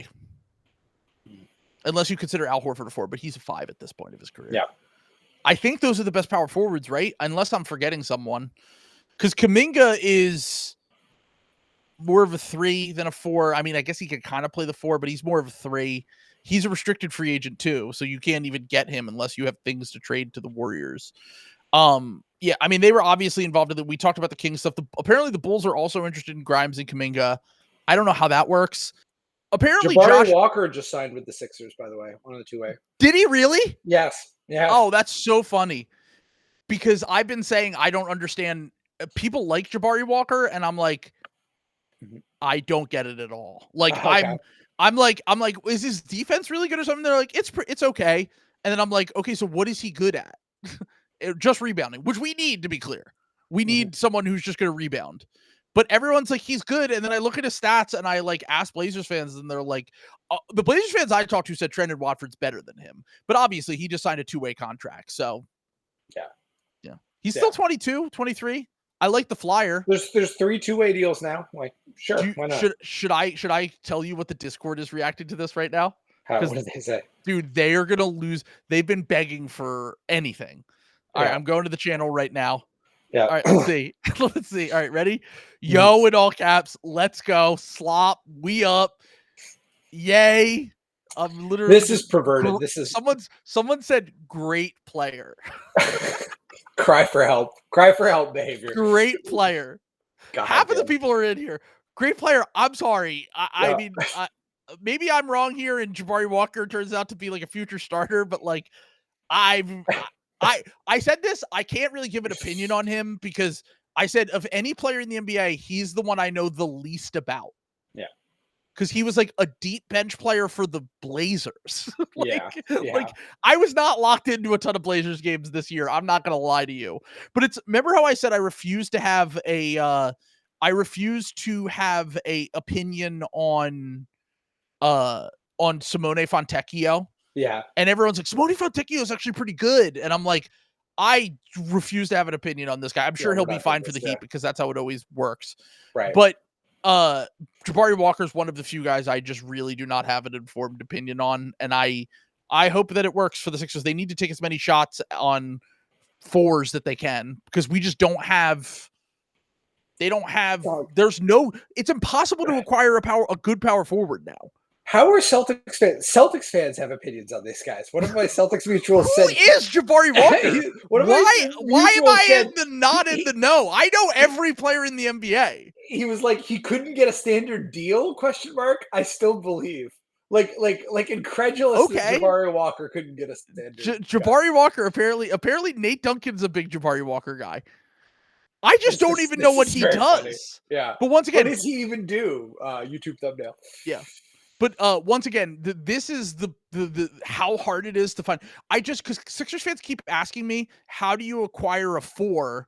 And I'm like, none of the 4s that are available are either, one, they're not actually 4s. They're like bigs or 3s playing the 4. Like, for example, like, I'm just trying to think of, like, off the top of my head, like, Keegan Murray's a 3. He plays the 4, but he's a 3. Like, most of the guys are just playing out of position because it's hard to acquire a guy who could shoot, rebound, and defend and then play the 4 nowadays. Yeah. You know? Yeah. That's why I think the Santi Aldama contract's a scam.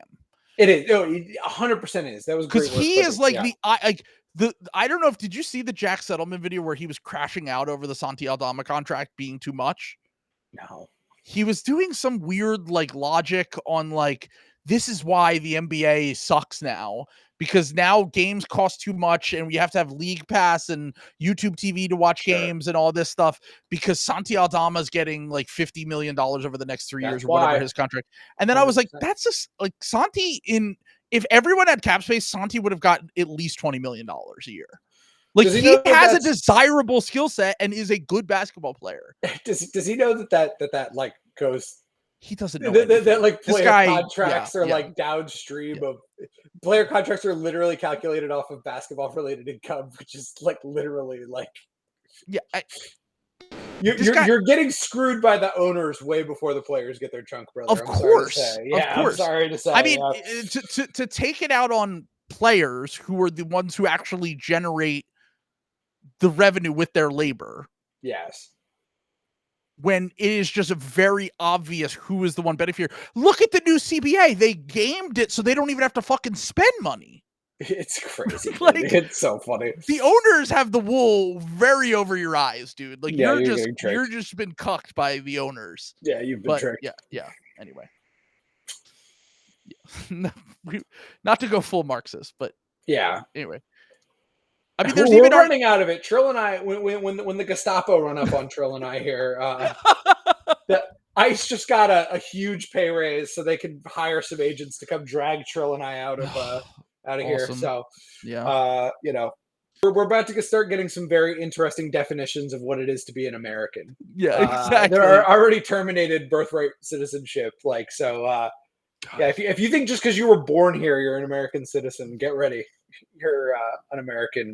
Oh my God! You're losing your American rights for exercising your First Amendment rights. That's coming, baby. So this is so depressing. The slop season is ending, and I have to just face whatever reality this country is I can't wait to find out if I have a job next month. That's gonna be interesting. Oh, I forgot about that. Yeah, it's all right. Sign up for the Unoball Patreon. Yeah, I was like. Please sign up for the Patreon so Sam can have my job right now income. Is almost entirely paid for by Medicaid. So let's go. Please sign up for the Unoball Patreon. Tell your friends and family. My TikToks and YouTube shorts are sending us to the moon. Yeah, let's go. I was gonna say I made like $10 on them. I've been cranking them out because I'm like, we need to get a bigger following so Sam can quit his job and we can make more content. I appreciate it. Yeah, let's go. Let's get him out there. I'll start doing more stunts. We'll we'll put me on a motorcycle and I'll jump. I was gonna say we'll have so much more time for bits. That is true. Like we will reach a level of the Zach Lowe Christmas special, but once a month.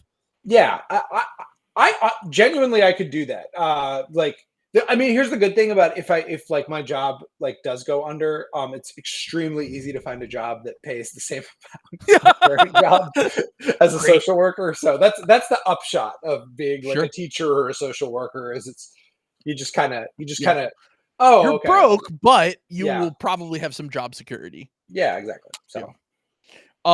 So, literally the last thing here is Josh Giddy, who apparently still wants $30 million a year. Look, all these guys should aim for that. I don't think that they shouldn't, but I think that ultimately that's not what makes Josh Giddy a bad person. Yeah.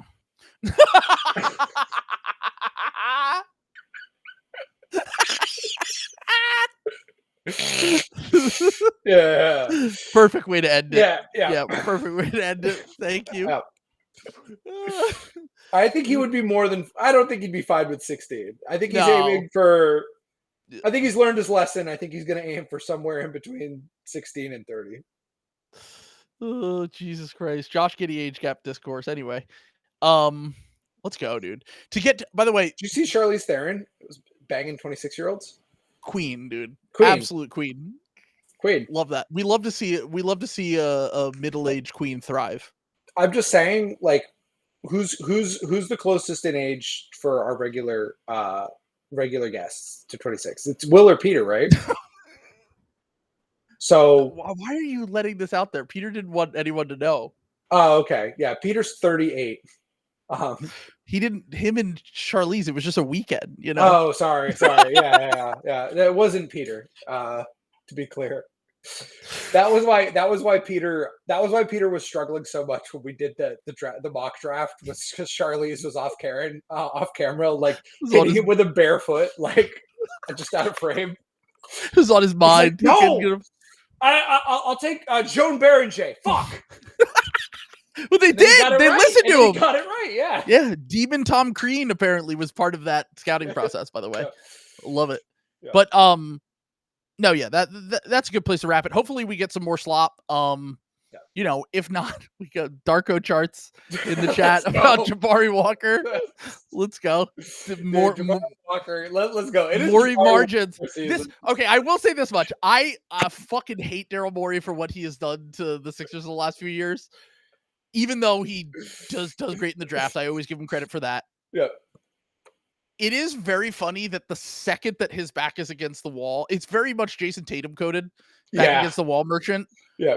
With he starts trying at his job again. Yeah, he locks it. He sits up in the chair. He's like, all right, my back is against the wall.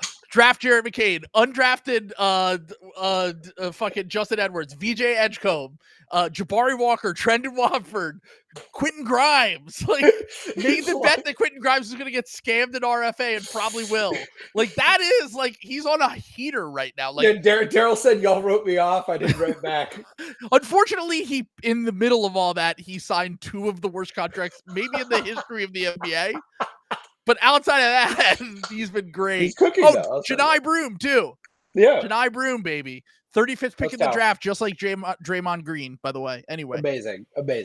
Also a great college player. We're not writing back. Not writing back. Summer League. So the question is, Saturday, should I stream for Jazz Sixers Summer League tip-off? It is Ace Bailey versus VJ Edgecombe. I'm worried that I'm going to start a narrative battle and the Sixers will lose that narrative battle and VJ will play like shit and Ace will ball out. I'm concerned. Trill, okay, for those of you listening, Trill is dead serious about this. I'm not fucking around. He's like Trill. There was like real conviction in Trill's eyes when I'm like actually scared because Ace is built for Summer League. Ace is the kind of guy that comes out and scores like 29 points on insane efficiency because he's playing against a bunch of scrubs, and then the whole timeline is melting down because VJ Edgecombe has like 6 points. Amazing.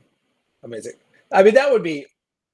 I need it more than anything. You want to lose narrative battles in Summer League though, because they usually flip. So. That's true. That's actually very true because Reed Shepherd was a baller and Jared McCain struggled last year.